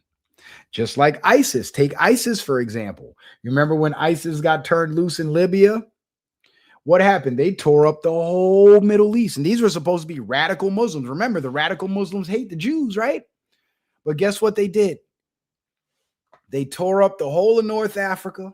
They tore up most of the Middle East. And then they hopped right over Israel and went north of Israel into Syria and tore up Syria. Why didn't they touch Israel? That's where the Jews is at. Why didn't they touch Israel? Because the ISIS commanders were Israeli Mossad agents. That's why. So when you hear talks about destroying or undermining Iran's support for militant groups, those militant groups are actually being ran and funded by Israel by way of their Iranian infiltrators. So you remove the Israeli Mossad infiltrators from the Iranian government, you basically chop the head off the snake of these regional militant groups. That's how that goes. But you see, people are so busy focusing on the surface and going off of what the fake news says that they don't realize what's actually being done. Lapid expressed gratitude to Trump for launching the war with Israel, and by with Israel meaning alongside Israel, but criticized Netanyahu for allowing Washington to negotiate a potential deal with little coordination with Israel. Really? So Trump is making these deals with Iran and not including Israel in the discussion. How the fuck is Israel controlling Trump if that's what's happening? Oh, sorry, A Pouty. I forgot to answer your first question. Why is Bill Gates releasing ticks if he was already arrested? Have you seen any of these Bill Gates ticks, or have you just seen that in a news report or the Bill Gates impersonator saying it on the internet? Think about that, A Pouty. It's a hoax. Just like China released COVID, right? It's a fucking hoax, bro. Ain't no goddamn Bill Gates ticks nowhere. The Israeli government is at an all-time low in its ability to influence decisions in Washington, he said, noting that Trump said last week, Netanyahu will do whatever I want him to do. So Trump's letting his nuts hang now. You see? So the Israeli government is pissed. So while these fools over here in America are being played by the mainstream media narrative and believing what they see on the surface rather than doing what researchers do and reading between the lines, they're running around screaming, Netanyahu's controlling Trump, Israel's controlling Trump. And here you have Trump himself saying, fuck Netanyahu, that motherfucker gonna do what I say. I'm making this deal. Fuck him. You see what I'm saying? So while everybody was running around saying, oh, the United States of Israel, Trump is controlled by Israel, Trump's over there like, Netanyahu, get out of here. I'm making this deal, and he ain't got shit to say about it.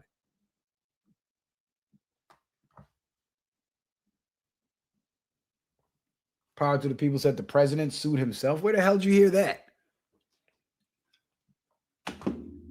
That would make no logical sense whatsoever. I heard he was suing the IRS and then he dropped his lawsuit because they settled with him. But anyway, so all this talk about Trump controlling Israel is coming from all these American talking heads that literally have no idea what the fuck's actually going on in the Middle East. Meanwhile, the motherfuckers in Israel themselves are saying, hey, we can't control Trump. This guy is out of control. You see what I'm saying? So was Citizen Man right or was Citizen Man right? Again, Israel is not controlling Donald Trump. Donald Trump is calling the shots, and he's making these deals with Russia, China, and Iran behind Israel's back, isolating Israel. And Israel is now complaining about it because they have no say in any of it. Netanyahu has repeatedly stressed to Trump that Israel maintains freedom of action against threats in any arena, according to an official familiar with Israel Prime Minister's conversations with Trump, who spoke on the condition of anonymity because they were not authorized to speak to the media. You see? And a lot of these deals are being made. A lot of these discussions are happening, and the media is not allowed to know about it. It's not being made public. But what is being made public is the fake news narrative that most people are buying into. Like Candace Owens, she completely lost me when she went off the deep end against Trump, talking about Trump's owned by Israel. I thought Candace Owens was more intelligent than that.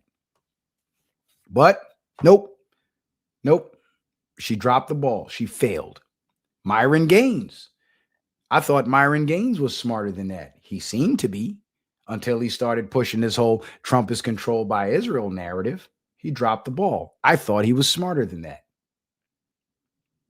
Now, with Brother Sanchez pushing the whole Trump is controlled by Israel narrative, I can understand it coming from Brother Sanchez because he was never a supporter of Donald Trump. So he didn't have to jump ship to make that claim. That claim fell right in line with every other erroneous claim he believes about Donald Trump. So at least Brother Sanchez has been consistently wrong about Trump. But with Candace Owens and Myron, they dropped the ball.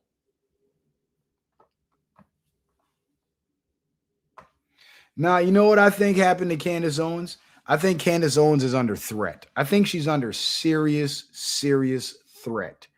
And part of that threat is to basically turn against Trump. And she found something to turn against Trump about, the Israel thing.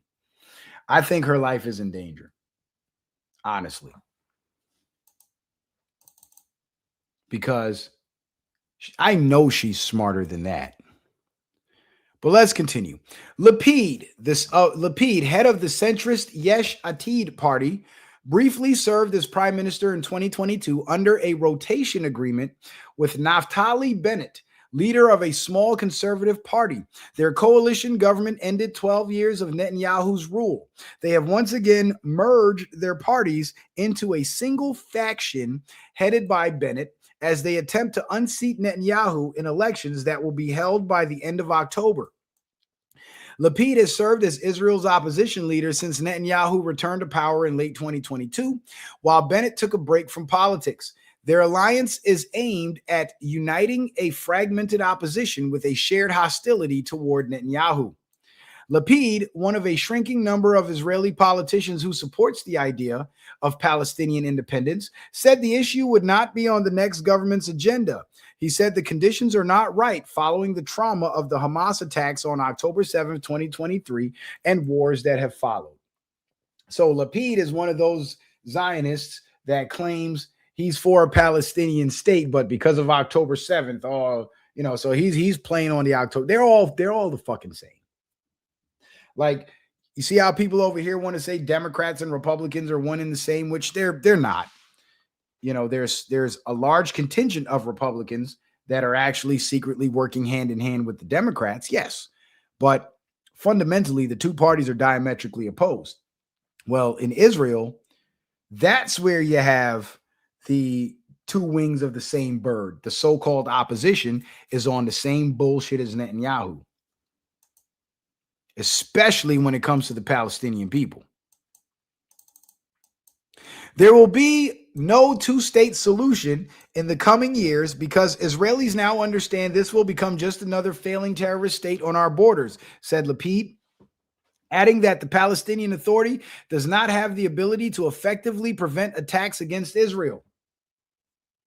Well, Israel has the ability to prevent attacks against Israel because it's now been made known that on October 7th, what actually happened was the Israeli military started killing their own people and they blamed the Palestinians. That's what really happened.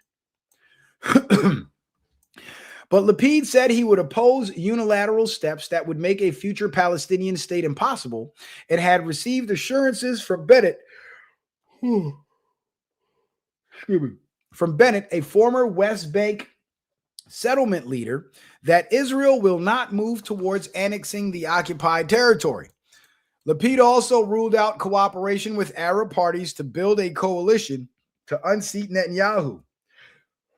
Opinion polls indicate that Bennett and Lapid might not be able to form a governing majority coalition without the support of some Arab lawmakers, as they did in their previous government.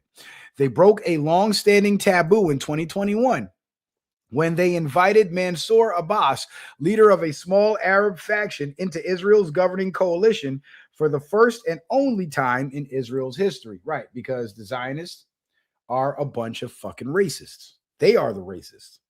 Lapid said his previous cooperation with Abbas was the right government for the moment, but that Israel is a very different place after nearly 3 years of wars, and that he and Bennett will not build a coalition with Abbas's party in the next election. Right? So basically, what this article demonstrates is what everybody's been saying about Israel controlling Trump is absolutely wrong. Absolutely wrong. And this is coming from people within the Israeli government themselves. Okay? So all this bullshit about Israel owns Trump, United States of Israel, and all that, Yeah, you could throw all that shit out the window. I threw that shit out the window the first time I heard it because I know for a fact nobody controls Trump. And you know how you know Israel doesn't control Trump? And you know how most people should have figured this out and known this? I'll tell you exactly how. Who owns the mainstream media in this country? The Zionists, right? Right. How friendly has the mainstream media been to Donald Trump? Not friendly at all. In fact, they've been more hostile to Donald Trump than any other president in history. Even George Bush, who murdered 3,000 plus American citizens to start a war to go get 6,000 more killed. They were still more friendly to him than they were to Trump. If Trump was working for them, he wouldn't have got that much hatred from the Israeli Zionist controlled media. Now, would he? I'm just saying the facts speak for themselves. I'm not making this shit up. I'm just pointing out the facts that contradict what the going narrative is. The going narrative is Israel is controlling Trump, but the facts show that Israel has zero control over Trump, just like I've been saying this whole time. And I didn't figure it out because I got some sort of magic wand or I did some sort of magic trick to see into the future. No, I figured it out because I looked at how everything was structured, how everything was set up, what was being said by who, and what Trump's overall agenda has been from day one. Trump can't be controlled. Even back in the 80s, the mob tried to buy Trump off. And you know they couldn't? And you know why they couldn't? They couldn't even get close to him to sit down and have a discussion with him. You know why they couldn't? Because his security team was made up of former military and FBI individuals who had contacts to active FBI individuals. And any mobsters that would have approached him on that bullshit would have got their asses federally indicted because Trump wasn't playing that shit. Trump cannot be controlled. He never could. Some guys are just like that. They got balls. They have a spine. Trump is not one of these noodleback Republicans that go along to get along because that's what pays more. And to try to categorize Trump or characterize Trump in that way is a false characterization because it does not fit who he is and who he has traditionally shown himself to be. And that's just the bottom line. Now, let's look at the Iran thing. 100% proof the Iran war is completely fake. Now, if the war is fake, why are nations reacting this way? China joins Russia, Saudi Arabia, Iraq, Oman, Thailand, South Korea, and more as Iran struggles with record low tourist arrivals, reduced flights, and escalating economic losses amid Middle East tensions. So let's look at what this article says. China joins Russia, Saudi Arabia, Iraq, Oman, Thailand, South Korea, and more as Iran struggles with record low tourist arrivals, reduced flights, and escalating economic losses amid Middle East tensions, with major source countries cutting travel due to conflict-related safety concerns, widespread flight cancellations, and strict government advisories. Tourist arrivals have plummeted. Hotels and resorts are operating below capacity, and regional tourism revenue is facing historic losses, making flexible itineraries, contingency planning, and constant monitoring essential for travelers and tourism operators navigating the volatile Middle East travel environment. So, with power to the people, Trump's no longer suing the IRS. You can go look it up. He dropped the lawsuit against the IRS. I believe a settlement was made outside court, out of court. He settled out of court, and he's not suing them anymore. But suing the IRS doesn't mean he's suing himself. It means he's suing the IRS. Yeah, but the IRS lawsuit has been dropped. They settled. That's why he dropped the suit. They settled. And sometimes those settlements involve an NDA, where you can't speak publicly about what the deal was that was made, but they settled. So they're faking the war with Iran And as a result of this fakery, we have a bunch of nations basically severely cutting back on tourism travel to Iran. Now, you know what that means? I'll tell you why that's happening. That's happening because if Iran is going after the foreign infiltrators within their country, right? What's the first thing these infiltrators are going to do? Power to the people. Why are we talking about Trump suing the IRS? Yes, it's ran by his people. It's not ran by him, his people. Donald Trump versus the IRS in that lawsuit is not Donald Trump versus Donald Trump. Donald Trump suing himself would be Donald Trump versus Donald Trump. Donald Trump suing the entity called the IRS would be Donald Trump versus the Internal Revenue Service. So it's not Trump suing himself, man. Why are we still having this discussion? God, I love you, power to the people.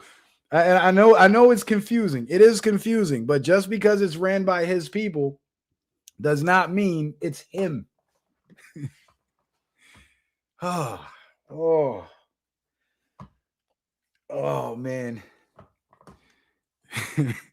I love you, power to the people. Thank you for being here, by the way, and thank you for your active participation. Okay, so back to what I was saying. So they're faking the war with Iran, and that faking with the war with Iran is causing a decrease in travel from tourist travel into Iran, right? Which means less flights going into Iran inevitably means less flights coming out of Iran. So if Iran is going after the internal infiltrators within the country, what's the first thing those infiltrators are going to try to do? Hop on the next flight out of the country to get the hell out. They're going to try to run. But if air travel is being slowed to damn near a halt, there's nowhere to run to. And if they do try to travel, again, with that sharp decline in tourism, that means less people coming in, less people going out. So when these infiltrators try to run, the crowds within these travel hubs are thinner. There's less people there, which means now the targets can be more easily identified. They don't have those big crowds of people to blend in and disappear in. You see what I'm saying?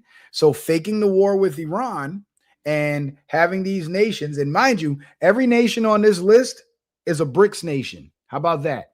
Having these BRICS nations reduce travel to Iran is actually assisting the true Iranian government, the Iranian people, in identifying and isolating these infiltrators.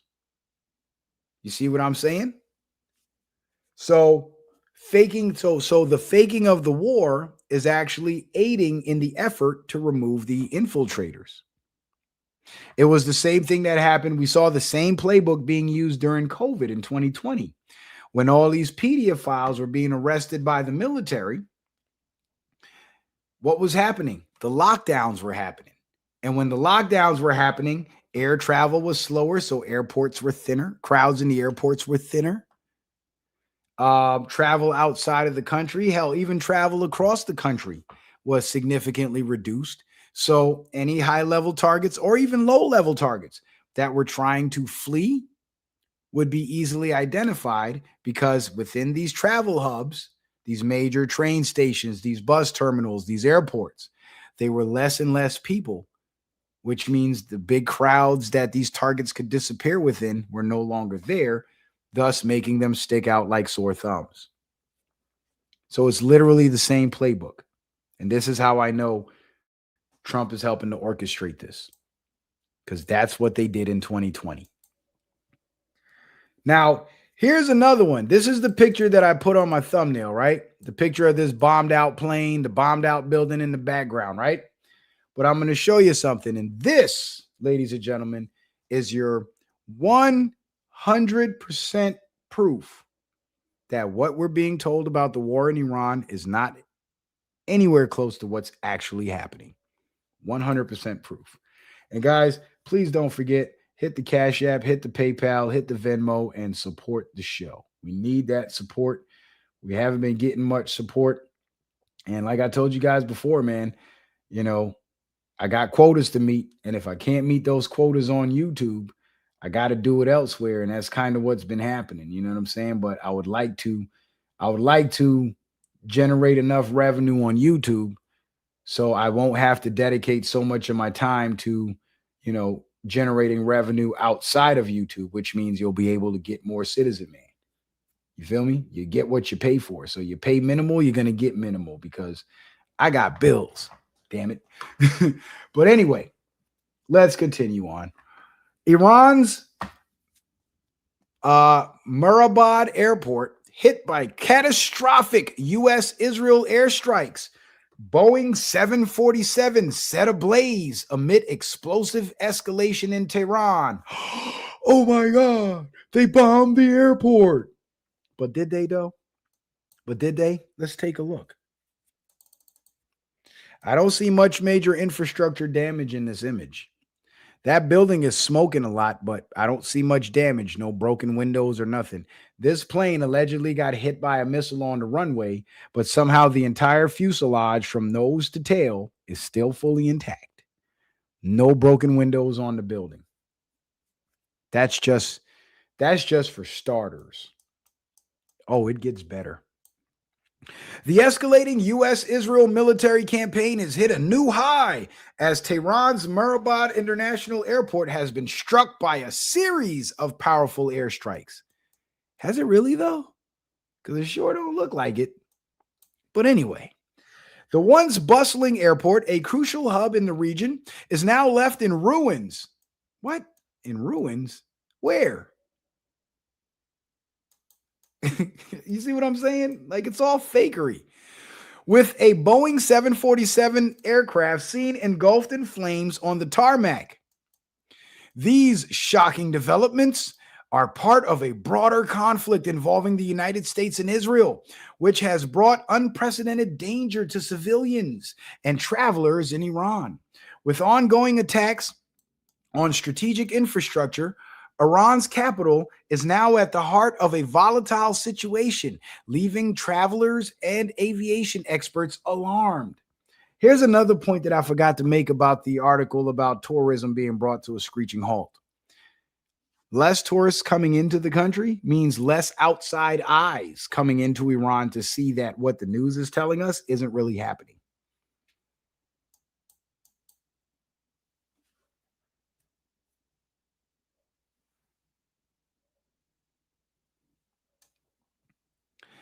Murabad Airport in chaos. Boeing 747 struck during airstrikes. In an unprecedented strike, Murabad International Airport was hit by multiple bombings early on March 7th, 2026, causing severe damage to the airport infrastructure. One of the most shocking images emerging from the chaos shows a Boeing 747 aircraft ablaze on the tarmac.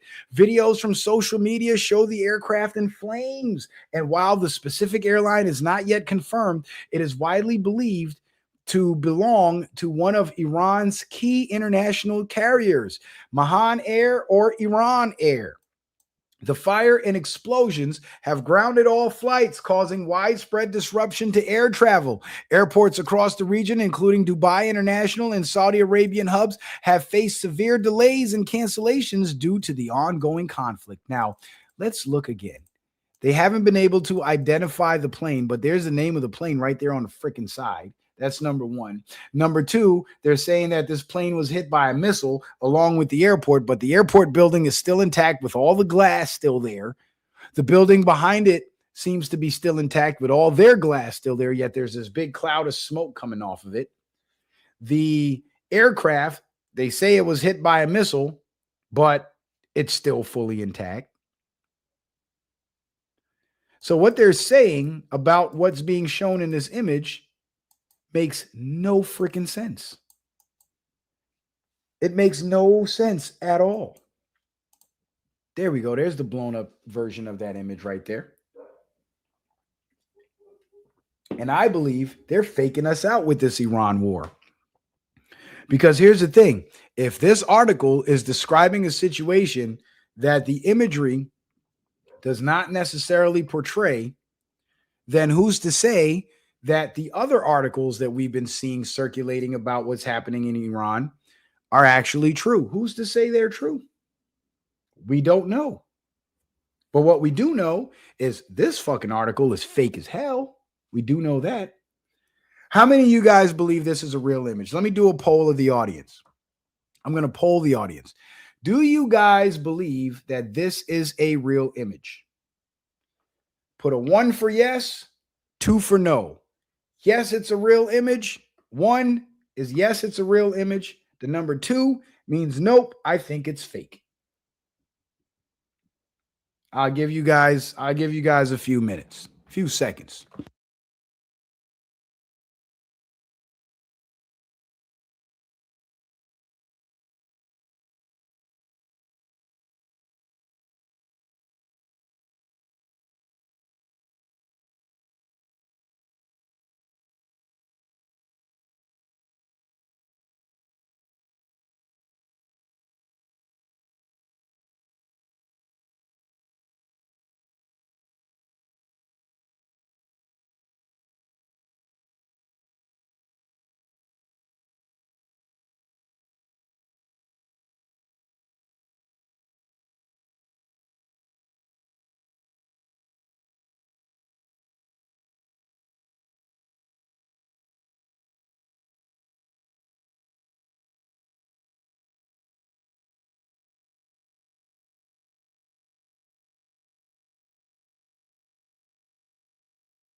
What do we got? What do we got? What do we got? I see a bunch of 2s. Shane M put less than 3. Antar Moody says smoke looks doctored. Man, you guys are brilliant. You guys are geniuses.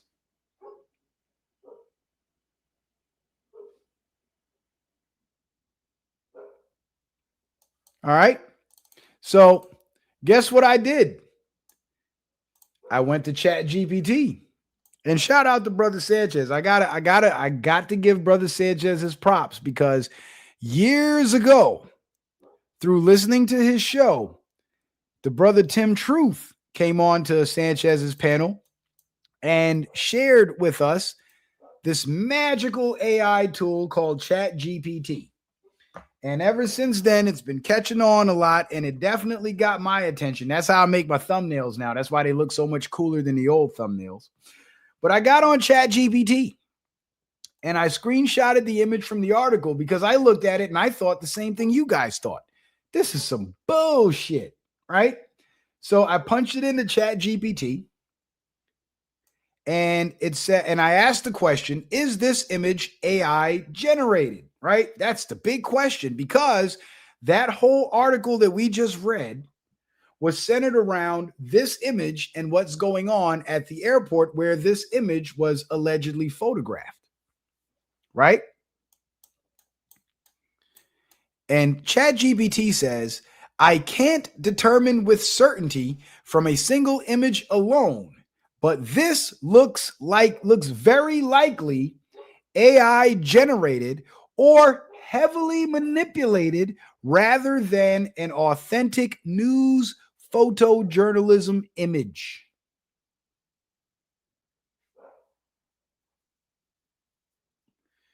A Pouty says, I can't wait to move to another state, Midwest or South. Where you at now, A Pouty? You in like New York or something, the Northeast? Because if you're in the Northeast, man, you're in a shithole. A shithole that's polluted with fentanyl. Apparently, fentanyl is the new craze. I don't know who want to get high on some shit that could kill you if you touch it. Like, I don't understand how they do that. But dope fiends have a high tolerance for things. Fentanyl would kill a normal person like us upon touching it or coming into, close contact with it. But for a dope fiend that's been putting all kinds of chemicals in their bodies for decades, well, it ain't gonna have no effect. So ChatGPT is saying the image is AI generated. It's a fake image. And it goes on to break it down. A few clues that point that way, that point to it being AI generated. Fire and smoke behavior. The flames and smoke are extremely dramatic and stylized with very dense sculpted smoke plumes that resemble common AI rendering patterns. Aircraft details. The plane's markings, windows, and front nose details appear a bit inconsistent or softened in ways often seen in AI images. Fire trucks and personnel. Some emergency vehicles and firefighters look slightly unnatural in proportions, placement, or detail consistency. Scene composition. The image has a very cinematic, perfect disaster shot look, something AI systems frequently generate convincingly. Okay? So here we have an entire article based around an AI generated image. So if the image is fake and the article is saying that this is an image of the plane at the airport that the US and Israel blew up and it obviously isn't a real image, then obviously the article isn't real. It's a fake article.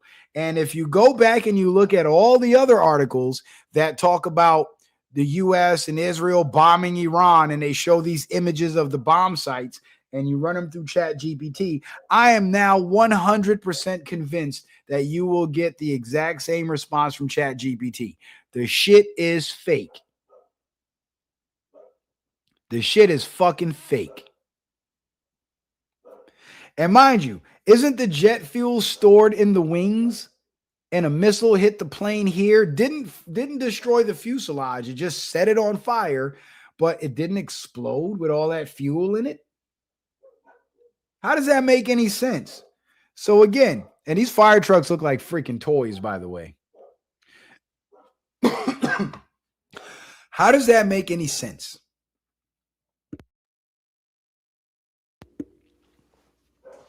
That makes no sense at all. Goddamn fucking neighbor's dogs. Shut up. Damn dogs. God. It's fucking middle of the night. Put those guys away, man. Put them in the house. Fuck, you got your dogs outside barking at every damn breeze that blows. What the hell? Can y'all hear that shit? What the hell? Yeah, you can. You know what I'm gonna do? I'm gonna have to put some soundproofing all over this whole wall right here to prevent that shit because I hate those fucking dogs. My neighbors are cool, but I hate their fucking dogs. And their dogs hate me too. But anyway, God, I wish they would just quiet down a little, you know? Because I'm trying to do a show and now they every 5 fucking seconds. Like, shut up. And I bet now that I said it, they got louder. But anyway, so again, if you go and you look at, and this is an exercise that you guys can do yourself. If you go and you look at every other article, just pick a random article that shows one of the bombing scenes that talks about how the US and Israel bombed Iran and all this shit. Run the images through Chat GPT and see what they come up with, see what they say. I guarantee you 100% that Chat GPT will confirm that the images are fake. And if the images are fake, the article describing the image and what created that image, being a US-Israeli bomb strike, that article is fake, which means the strike never fucking happened. So we're being told a lot of shit about what's going on with this Iran war that ain't actually happening. And have I not been saying this from the beginning? Have I not been saying this from the fucking beginning?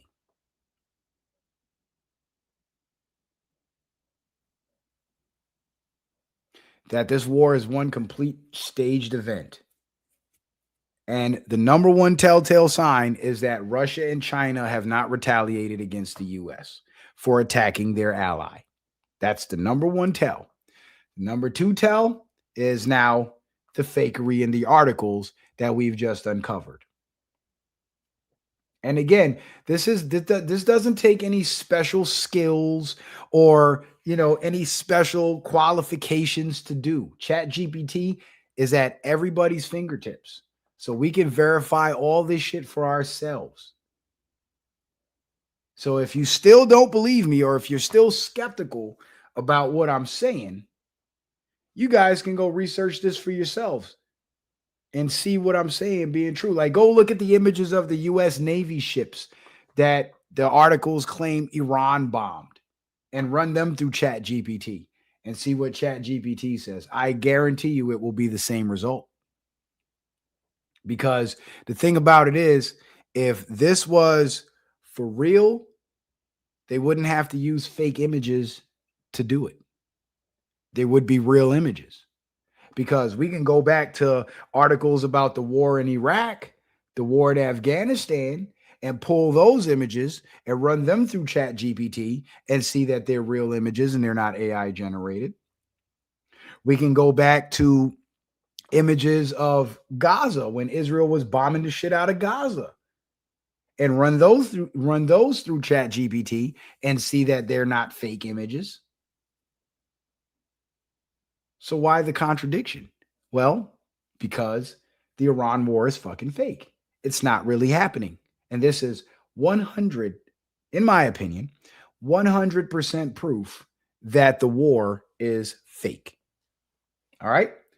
So, ladies and gentlemen, that brings us to the end of tonight's show. I hope you guys enjoyed it. I hope you guys had something great to take away from it. I know you waited a long time for Citizen Man to go live. Well, I'm finally here, and I hope I did not disappoint. I hope the anticipation was worth it. I hope that the information that I provided with you lent some clarity to certain things you might have been hazy on. And most importantly, I hope it has strengthened your resolve in the fact that President Trump is doing what's best for not only America, but for the world. And the naysayers and the Trump haters out there are actually being proven wrong. And you don't have to feel conflicted or confused or obligated to, pick one side or the other, because now you have the truth. And as truthers, we can only go with what's true. You know what I'm saying? As researchers, we have to go where the facts take us. Because I'll tell you, if in my research I have come to discover that Candace Owens was right, Brother Sanchez was right, all the naysayers were right about Trump, guess what? I would have been right there with him. I would have been right fucking there with him. But I can't, because that's not what the facts show me. That's not what my research has determined. My examination of the facts have led me to a conclusion that is more consistent with the facts. Whereas the Trump hating crowd, their research has led them to a conclusion that is consistent with the surface level narrative. And if we go with the surface level narrative, guess what? This fake ass article is on the surface level narrative. So we're going to go with AI generated images. We're going to go with fake articles about shit that ain't really happening. We're going to go along with the mainstream media and their propaganda and their lies. We're going to go along with E. Jean Carroll and the rest of them with their fake court cases and their fake ass lawsuits, right? Just because we don't like Trump and Trump bad. But then simultaneously do deep research and deep dives on everything else except Trump. Because again, if your narrative has been Trump bad this whole time, you cannot go beneath the surface, because once you do, your narrative will be proven to be a false one. And most people have a problem admitting that they were wrong. So if doing real research would actually prove them wrong, they'll avoid doing that research at all costs. So while, some might say, "Oh, Citizen Man, you're a fool for still supporting Trump because he's ran by Israel. How can you say you're on the side of the Palestinian people, but you support Trump and he's owned by Israel?" And da da da da da da da da. Well, that's because Trump is not owned and ran by Israel, and I know better. That's why. How can you still support Trump even though he's done all this? Because all this that they said he's done, he hasn't done. That's how. How can you support Trump if he's going to start a new war with Iran? Because there ain't no fucking war in Iran. That's why. That's why. It's that simple. So, ladies and gentlemen, now that we have reached the end of our show, again, I hope that this has been enlightening for you. And I hope to be able to give you guys a couple more shows this week. And I'll try my damnedest best to. But if I don't, and if I can't, I'm going to at least try to crank out one a week at bare minimum, if not two. So make sure you guys go follow me on the backup channel. Also, make sure you follow me on Rumble, because Rumble is where all the prerequisite knowledge is at. And if you want to see how consistent I've been from day one, you can go watch my old Rumble streams and you will see that, oh shit, this guy Citizen Man never changed his tune. This guy Citizen Man has always had facts to support what he was saying. This guy Citizen Man has done his research and has continually done his research. This guy Citizen Man seems to adhere to the facts rather than falling for the propaganda. You see what I'm saying? So you'll see the pattern of consistency. And that's what the truth is consistent. So if you're on the side of truth and you've been on the side of truth, all of your reporting from day one to the present day will be consistent because you've been consistently on the side of the truth.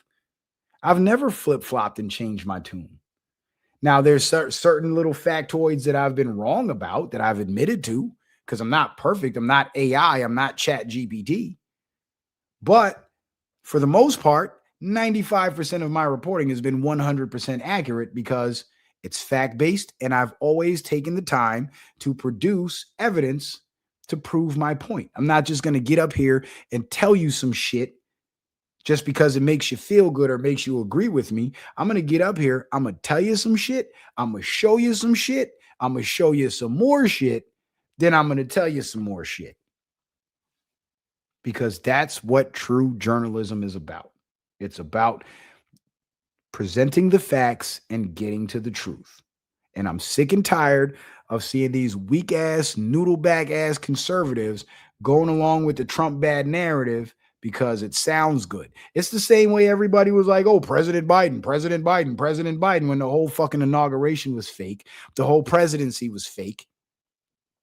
But they went along with it. And I was one of the few people throughout that entire presidency showing you that the Biden presidency was fake. Trump comes in his second term. All of a sudden, the auto pen gets exposed. The FBI is now investigating the actor they hired to play Joe Biden in certain scenes. You know what I'm saying? Like, come on. I've been right. Even though I went against the crowd, I went against the grain, I chose the unpopular position. Guess what? I was right. Because I only go where the facts lead me. Now, last but not least, we are at the end of the show, so I got to do one last petition for support. And now that we've reached the end of the show and you guys have seen how effective Citizen Man's reporting is, now that you guys have seen how accurate my reporting is, perhaps you've come to the conclusion that, hey, this guy deserves our support. We should throw our money behind the truth and behind the facts. So if you would like to do so and take me up on my petition, please be sure to send in your kind donations via Cash App, PayPal, or Venmo using the tags scrolling across the screen in the banner below, or the links that are pinned to the bottom of the YouTube chat in the gray box where it says Citizen Man TV in yellow. Just click on the yellow, the box will open up, all three links will be there. You can also find those links in the description box of every video on YouTube and Rumble, okay? And the Red X, just so you guys are aware, the Red X through the PayPal is just a friendly reminder that PayPal actually censors comments. So whatever you decide to say in the PayPal in the PayPal comments through your PayPal donations. Just make sure to keep it surface level. Otherwise, PayPal will try to they'll shut your account down and try to steal your money. So shout out to my good brother Lee 14224 on the PayPal. He says, have a great show. Appreciate that, brother Lee. And I just saw a Cash App slide in there. Who was that? Oh, my brother Antara. Shout out to my brother Antara on the Cash App. He says, for the info war. Appreciate you, Antara. Thank you for that support, my good brother. And let me go ahead and open up the Cash App and make sure that I'm not missing anybody else. All right. So we got Antara, and I gotta open that Venmo too real quick, because Venmo doesn't notify me until I open it up for some reason. All right, so we got Antara on the Cash App. So shout out to you, brother Antara. And again, anybody else that donates throughout, after the show is over, I will make sure to shout you out on the next show. So don't feel sad or left out. Like I did at the beginning of this show. I went all the way through everybody's Cash Apps and donations to make sure that I don't miss anybody. And, I got everybody. I acknowledged everyone. So shout out to y'all for that support. We got 2 supporters for the night. Could have been better, but I know I've been gone for a while. So I understand some skepticism, but I'll try to make it a point to be more active and be more present, because now that I got my contractors on cruising altitude, I should be able to free up some more time for myself. So with that being said, ladies and gentlemen, thank you guys for being here. I appreciate the love. I definitely appreciate the support, and any future support that may come. I just want to let you know in advance, it is greatly appreciated. And I will see you on the next one. Citizen Man, out.